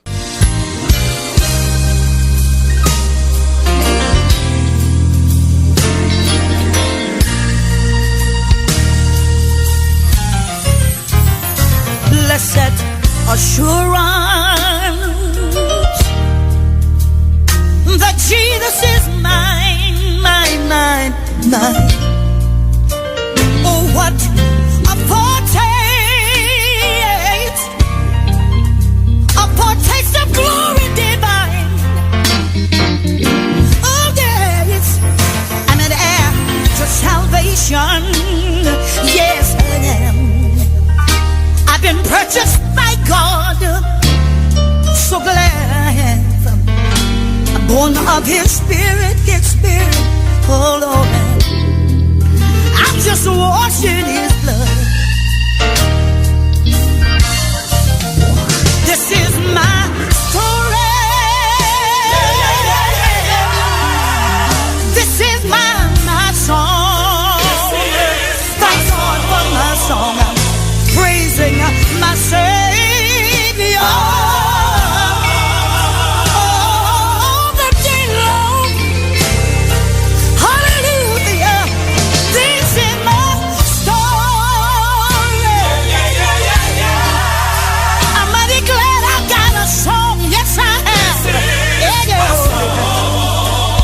Praising my Savior. I don't ever get tired of praising Him all the day long. Hallelujah. Perfect submission. Oh, perfect delight. That's what it is in my life. Visions of rapture.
And welcome back to the Primetime Power Show right here live on Primetime Power Radio, part of the Paul Earthquake Moore Tribute Show, show number 315 of the Primetime Power Show.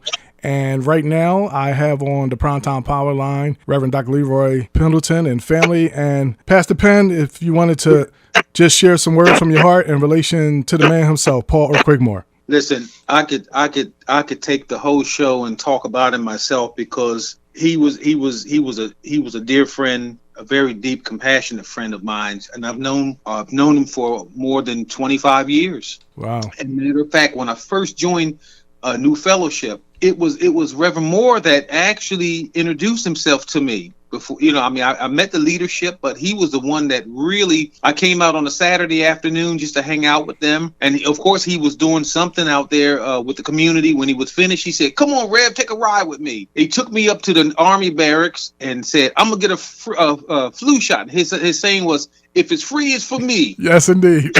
And so he said, "You can get one too." Well, he don't know whatever they gave me. I was sick for 3 weeks. He was probably used to it, but that's the kind of way he was. And one thing that I love about him is that he was consistent in terms of his demeanor. Paul was a consistent man. Yes. And you know what? I wanted to share this with everybody. I found a verse in the Bible that really, really stood out. To me, it stood out to really represent what he was about. And I like to read it to you, and it's coming out of 1 John chapter 3, verse 18.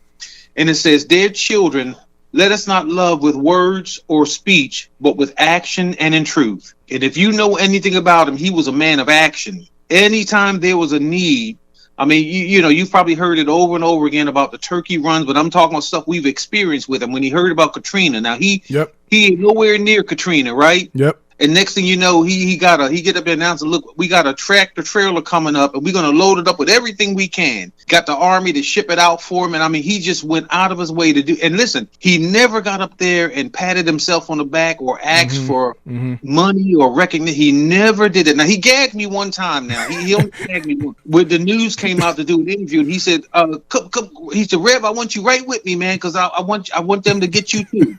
And so they talked to me for about 5 minutes, and when the news came on, the only face they showed was his. And I called him up. I said, "You gagged me on the news in front of thousands of people." But he was a dear friend, and I just wanted to really, just share just a few highlights of the kind of man that he was. But I just wanted to say that out of everything, I'm going to say this because, and I say this without slighting any church, because a lot of times, I'm speaking from a minister's perspective. As a minister, every pastor want to kind of forefront themselves, and it's easy to get up in front of people preaching and that kind of thing. But one thing I will say about Paul, he demonstrated what a lot of churches in all the years that I've done ministry, he's demonstrated more for the community. Yeah, the outreach, right. And outreach than what I've seen many churches do over the lifetime that I've been a minister. And I say that. So that's why I picked that verse. "Let us not love with words only or speech, but with action and truth." He was a man of action, but he was a man of truth, because not only did he say he cared, but he showed it. He out there running in the rain. When I met him, he had just got through putting some baskets together for people, and this is what he did over and over. And every time he felt a need, you saw him out there in the Santa Claus suit that barely fitted, but he out there and didn't care if people made fun of him or whatever, but he did it out of his heart. And so my heart goes out to Crystal tonight, and I certainly, I knew he struggled, with terminal illness for quite a while. We all knew it, and we kind of shared there with him, and some people got a little bit more close with him in his time of struggles, but it was kind of hard to see him struggle personally, trying to keep his faith up and trying to keep his spirits up. But he struggled to the end, and he never stopped his mission. And so I want to say this also, Reverend May, he was also a fun guy. One thing about the Quake, he was the kind of person you could just have a good time with. Yes. We all traveled, we all went to a cruise together. And the night before the cruise, we hung out in Cape Canaveral, Florida. Got to watch a rocket launch, but we swam in this beautiful cosmic looking pool. But Paul was out there by himself, just having just a ball. And then even on the cruise, he was just a fun person to be around, And I have to tell on him one tonight because, listen, sometimes he would try to sneak away, say, "Man, Crystal's sleep. I'm gonna sneak out." And so on the cruise, we ended up like 1 or 2 in the morning, and we just decided because we would like to sit on the side of the deck and it was just quiet. And then we see Quake slipping out. It was late. Hey, you going? He said, "Now don't say nothing to Crystal." She was. I just wanted to get out and just kind of I ain't tired. And a half hour later, Crystal saw us. Did you see Paul? Where he at? He done slipped out.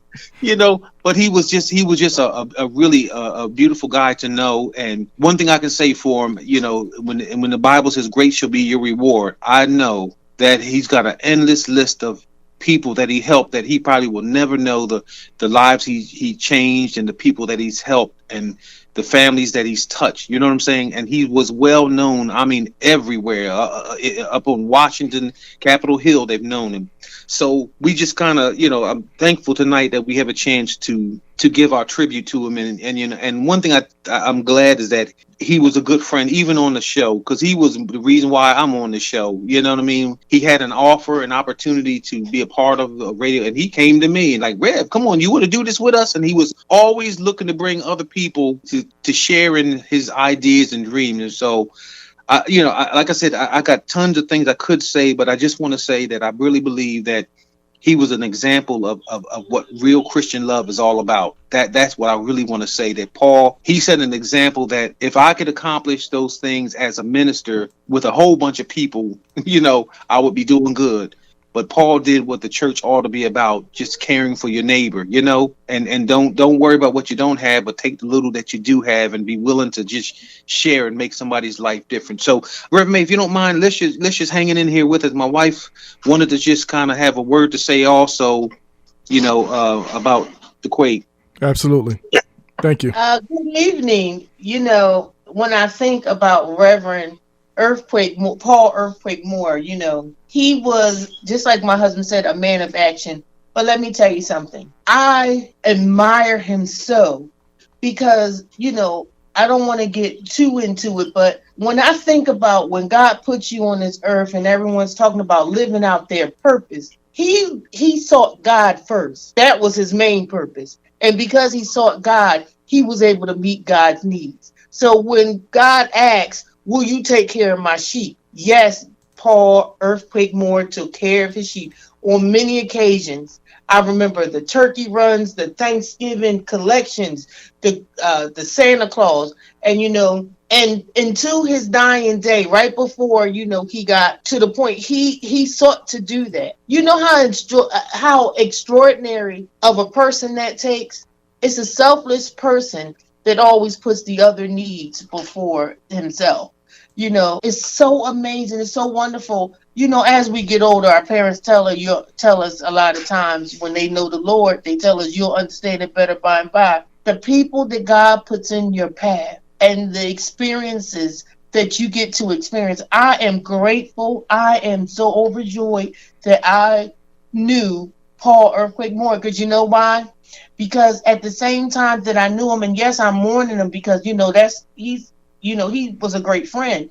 Regardless whether you sat with him for 5 or 10 minutes, you felt his spirit, you felt his joy. He was what you saw is what you got. He was true. But I got to experience him as a friend and with him and his wife, and we fellowship together. But not only that, when I became a preacher's wife, although you kind of think all this stuff, it's like there's no rule book to this stuff. He accepted me. He said, just be who you are. You don't have to put on the big hats and stuff. At the heart of it, just be you, and they'll love you. And that was the best advice he ever gave me. And he stood true. He said, I'm not loving you because of who you married or the role you play. I'm loving you for who you are. So Paul was a true man, and I loved him for that. But one thing I tell you, there is a time for mourning, but let me tell you, for my brother, I am happy that he got his wings. Hallelujah. One more time. We got another one, a good one up there in heaven. So I am grateful, extremely grateful that I had the opportunity to know him, to fellowship, and to experience him living out God's purpose by seeking God first. He didn't have to have a pulpit because the community was his pulpit. Yes. He spoke that word, every day, day in and day out, and he made friends. I saw him minister to the old and to the young. He did things across generational things. He did family things. He was there when there were fires and then when there were deaths and shootings, and he was there when there were marches, and to show them, to teach them about the goodness and the history of Martin Luther King. So all that sacrifice, all that he did between that beginning and that end, I am grateful that I got to know our brother, Reverend Earthquake Moore. Absolutely. You know what also was good, Reverend May, too, when they did the clipping on the news, what I thought was really cool was they actually had plenty of archives of him, you know? Yes. Yep. And I thought that was very unique. Yeah, that just tells you the volume and the extent of the work he has done for decades. Yeah, you know, and you know what? I remember one time he told me, he said, "I'm thinking I might run for office, you know, when I retire." You know, and I think had he run for office, city council, he would have gotten it. You know, I agree. I absolutely agree with that. And yeah, he was serious about it too. I remember him mentioning it to me quite a few times as well. And you know, he was so humble, but he put us in touch with like key people. You know what I mean? Definitely.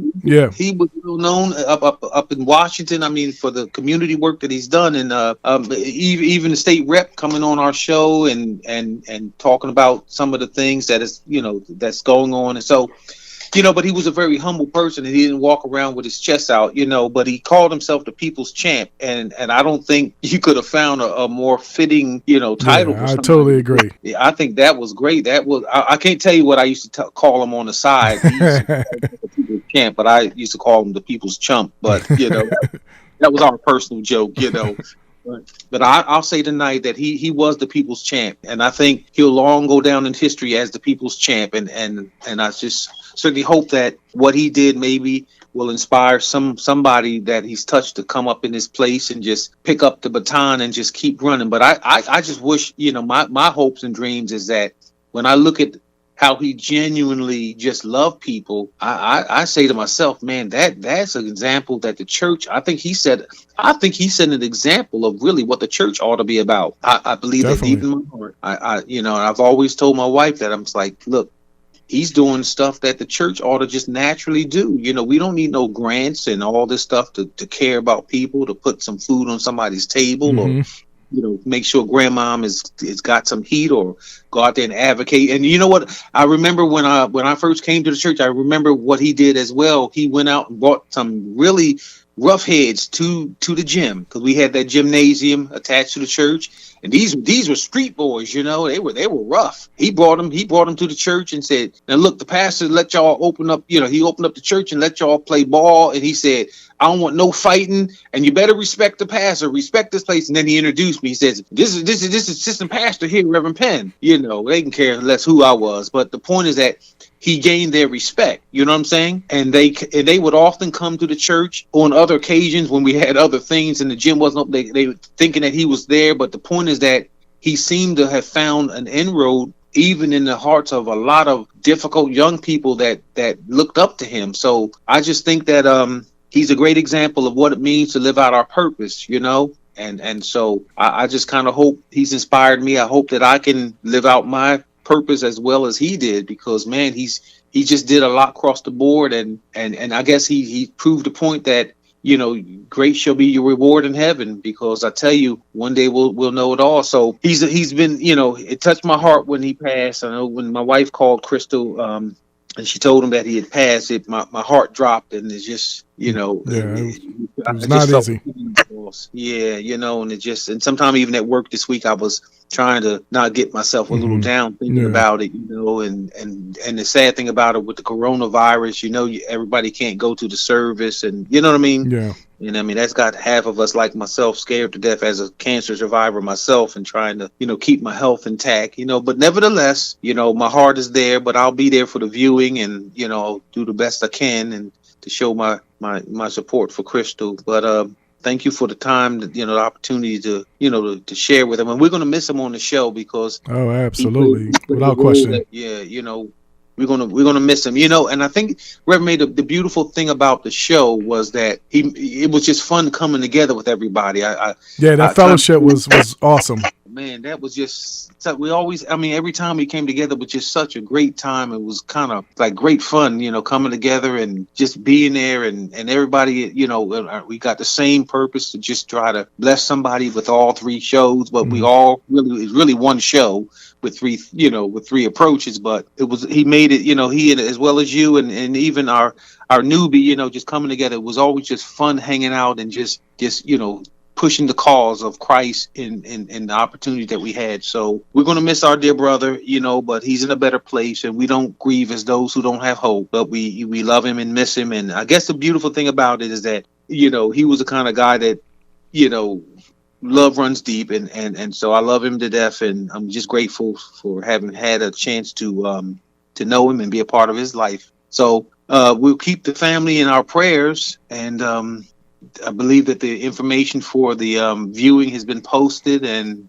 and I shared it at the top of the show. Yes. All right. So I'm sure there's going to be scores of folk, in and out on Friday and Saturday, at least for the viewing and so forth, and being a private service. But that's the mandate now with COVID. They can't have but so many people. So those that may want to come to the service, if you can't get in, don't be slighted or feel upset. It's the way it is, but just send your love. All right, Rev May. So thank you so much, family. I really appreciate that. What we're going to do at this time, we'll take a break on the Primetime Power Show, and we're going to feature one more segment from the man himself, Paul Earthquake Moore, and then we'll wrap up this Paul Earthquake Moore tribute. We'll be right back in a few moments. Yeah. It's gonna be alright. I know it's gonna be alright. Listen if you will. Yeah. It's working for my good. Hey. It's gonna be alright. Say it again. Gotta do what I could, even though I ain't.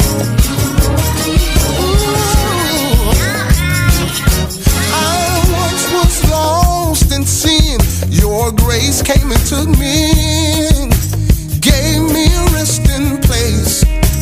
Thank you for amazing grace. You kept on covering me in the midst of all my wrong. You stayed right by my side. Your love was my guide. Gotta do what I could, even though I ain't what I should. Jermaine, I don't do what I used to do. Ever since he made my life brand new, he changed all my wrongs and gave me a brand new song. That's why I depend on you, 'cause I know you can see me through. You never left me lonely. I know. Hey, I gotta do what I could, even though I ain't what I should.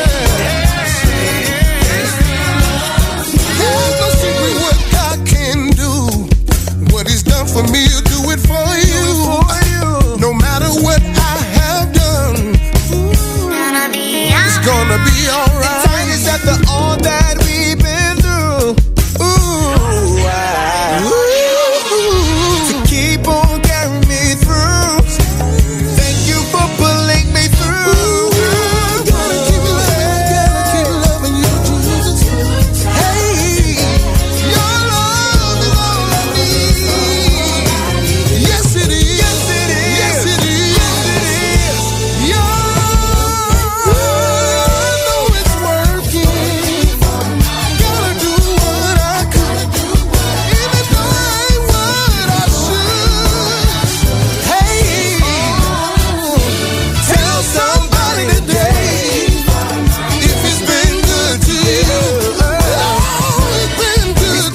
Hey.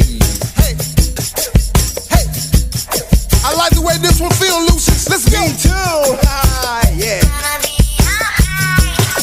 Come on. He loves us. Hey, he loves us. Hey, he loves us.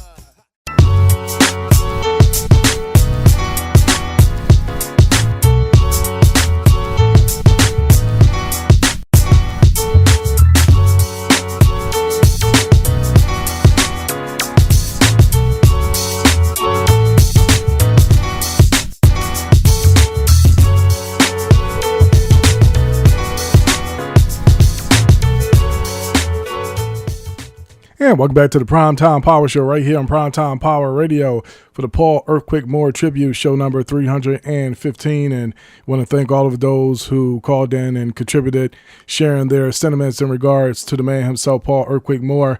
We wanted to conclude the show with another segment. This was around right before Valentine's Day, and Earthquake has a always unique perspective in regards to his views on particular matters, and we wanted to share this because this was classic Earthquake. Take a listen. Welcome back to the Primetime Power Show. What you need to know. You know, it's Valentine's Day. It's coming up. And here's the part that gets me. Let's be realistic. See, I got my little teddy bear. I got this one too. Let me see if it works. See, it don't want to work right now, but it works sometime. Oh. Where you get that from, man? You had to name the establishment. Let's just say... here we go. Uh-oh. Temperamental. We don't own the rights to this song. Just want to, put that out there just in case. It was saying, the little teddy bear was saying love is in the air. But, I come to find out every Valentine's Day we give up something as men. We do constantly. We give them candy and we take them out to dinner. But I think the women have lost the concept of Valentine's Day. I think what they don't want no more candy and stuff like they used to, and the roses and the flowers, and say I'm sorry. They want money now, to be honest. Like they open a box of candy and they look at you like this. Stop it! Stop it! Stop it! It's just it. They just give you. They give. We said, baby, happy Valentine's Day. You get the candy. Valentine's Day been around for a long time. Way back when you had some three saints named Valentine's Day, but February is always. You know what? February is always Valentine's month. You think about, and Black History Month, of course, but you think about Valentine's Day. Most women get, I don't want them from him. He ain't my man no more. It's like a Christmas type thing. When Christmas time comes, they think we bow out. They think we bow out on Christmas, that we don't want to buy nothing. Stop whining. But they said so. Back on Valentine's Day, so we do the Valentine's Day thing. So candy. So what do you give on Valentine's Day? Nothing. Well, here's what it is. My wife would tell you, like, nothing. I'll try Crystal Moore, if you're listening to Primetime Power Line 610-574-0513. Wait a minute, Crystal don't talk to him until March.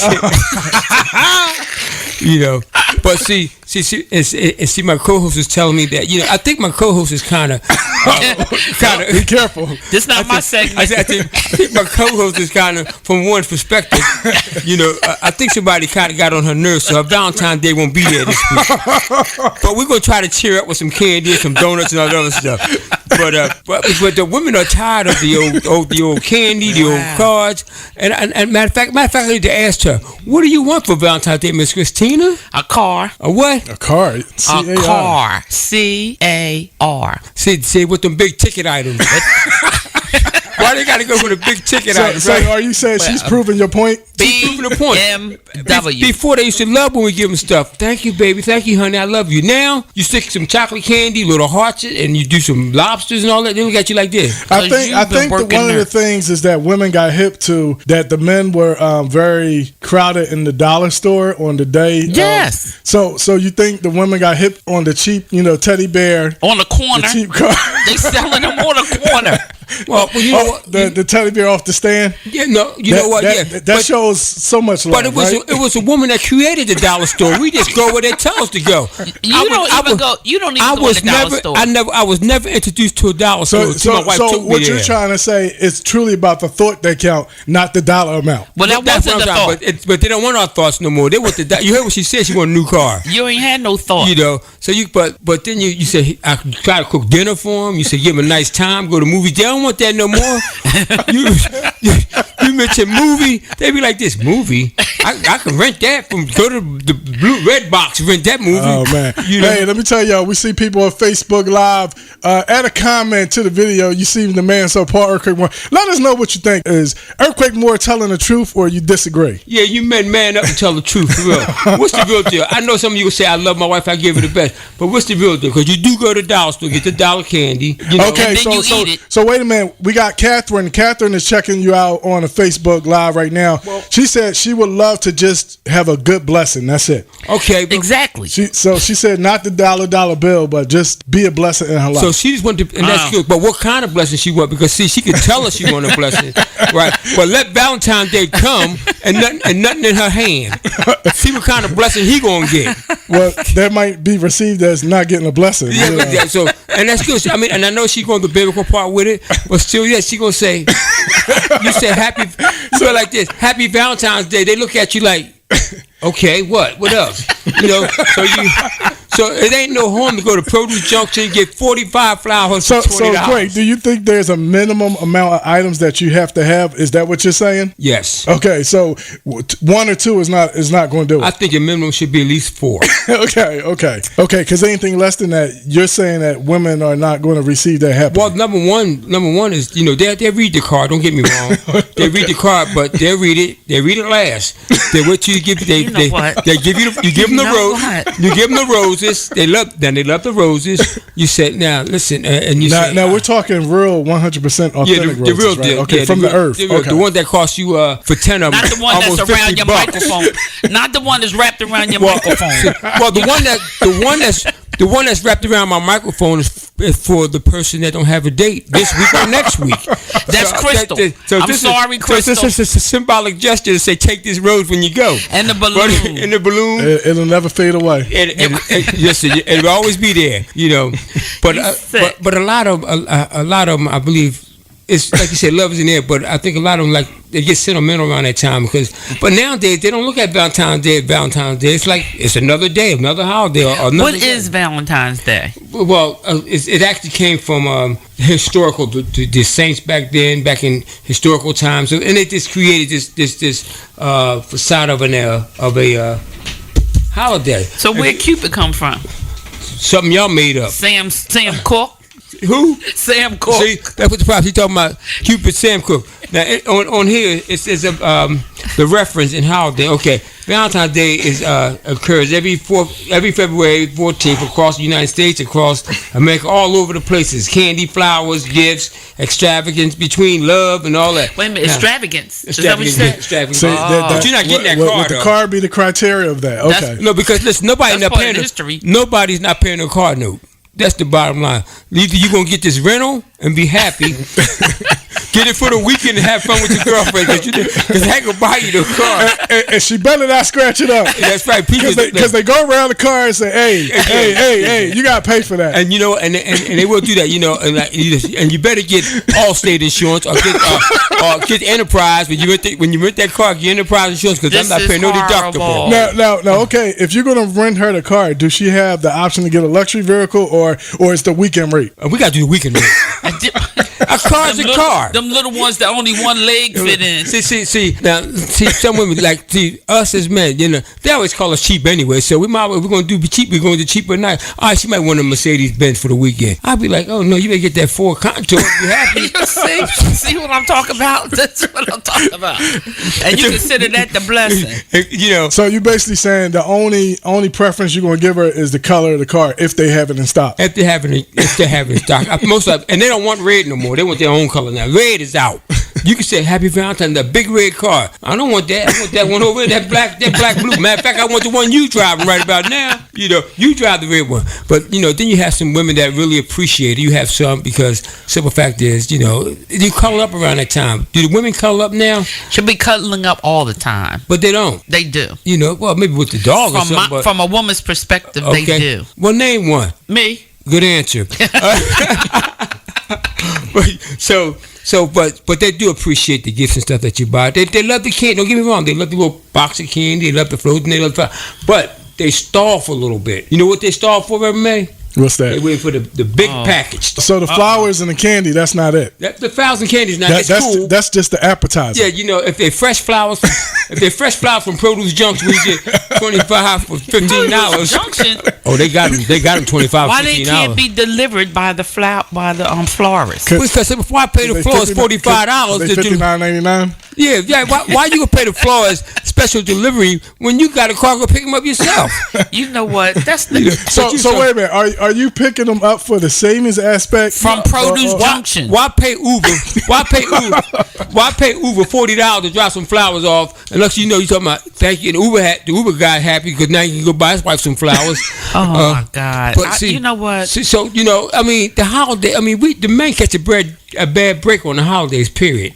You know. So all right. So let's ask this question. So how do you think the men get reciprocated? Do you think it's fair on Valentine's Day? No, it's not fair. Why? Simple fact is, again, we go out our heart. We give you all our heart. But y'all don't believe us. We give you our heart, and you know, and you'll say thank you, baby, and you'll say, baby, you want to go out to dinner? I don't feel like going to dinner right now. I just don't feel it right now.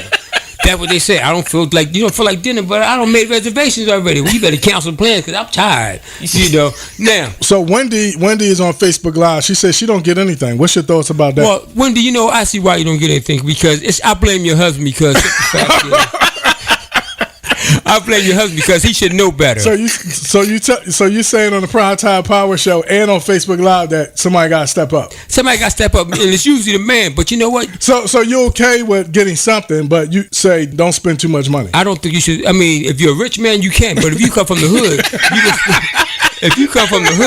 you gonna spend just enough that guy. You still gotta have. They save a lot of money for the end of the week for the groceries. Okay. Save a lot. Acme.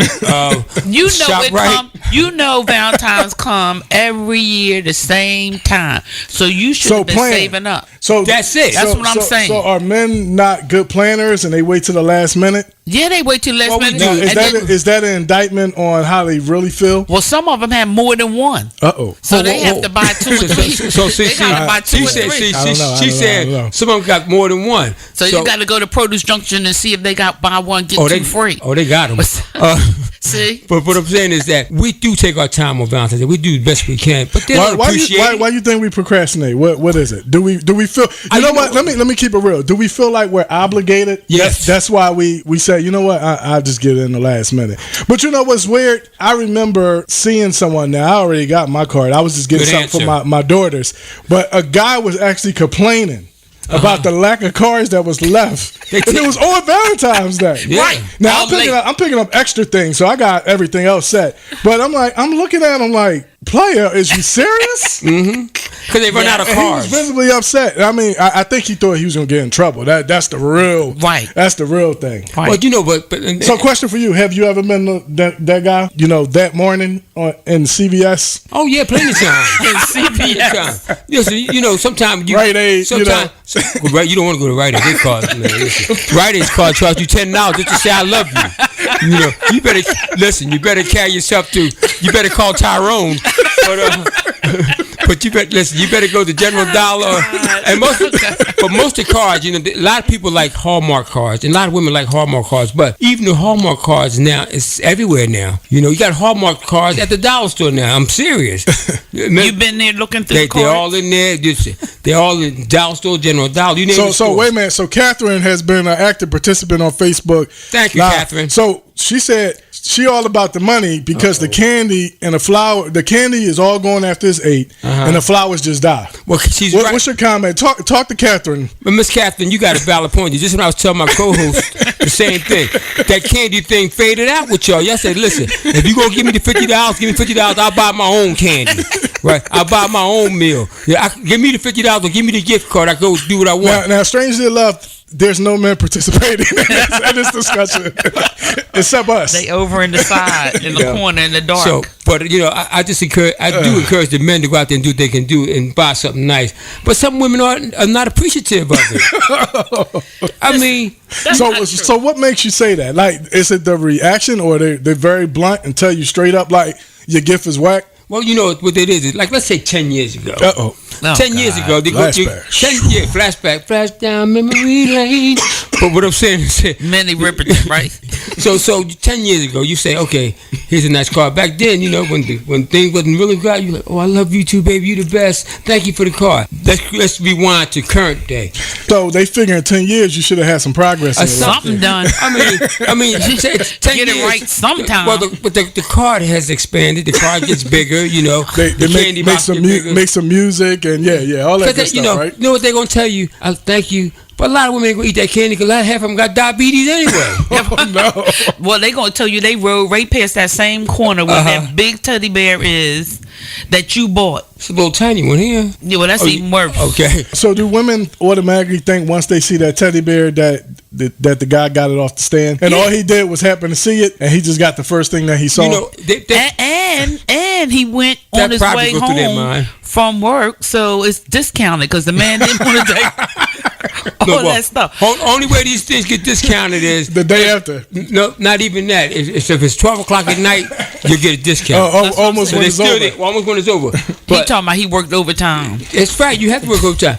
But you do have some women out there. I want to say the women out there that are appreciative. I want to say happy Valentine's Day to all y'all, and that hope that your significant half say, hey, this for you. Happy Valentine's Day. We'll take a pause for the calls, and we'll be right back on the Primetime Power Show. So that was the one and only Paul Earthquake Moore on the Primetime Power Show, and as you can hear, we had a lot of great times, not just when we did our individual segments, but we had a lot of interactivity with one another.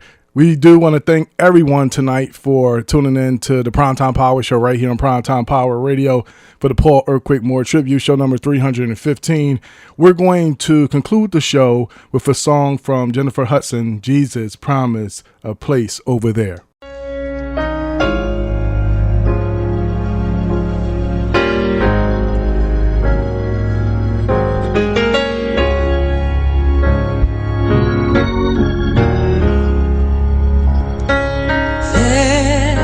There's a place in heaven prepared for me when the toils of this life is over.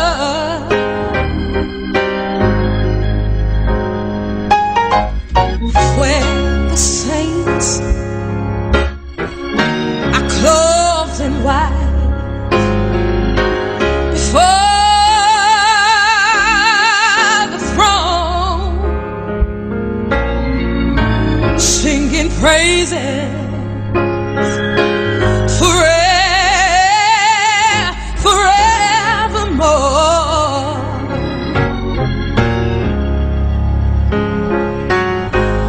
In my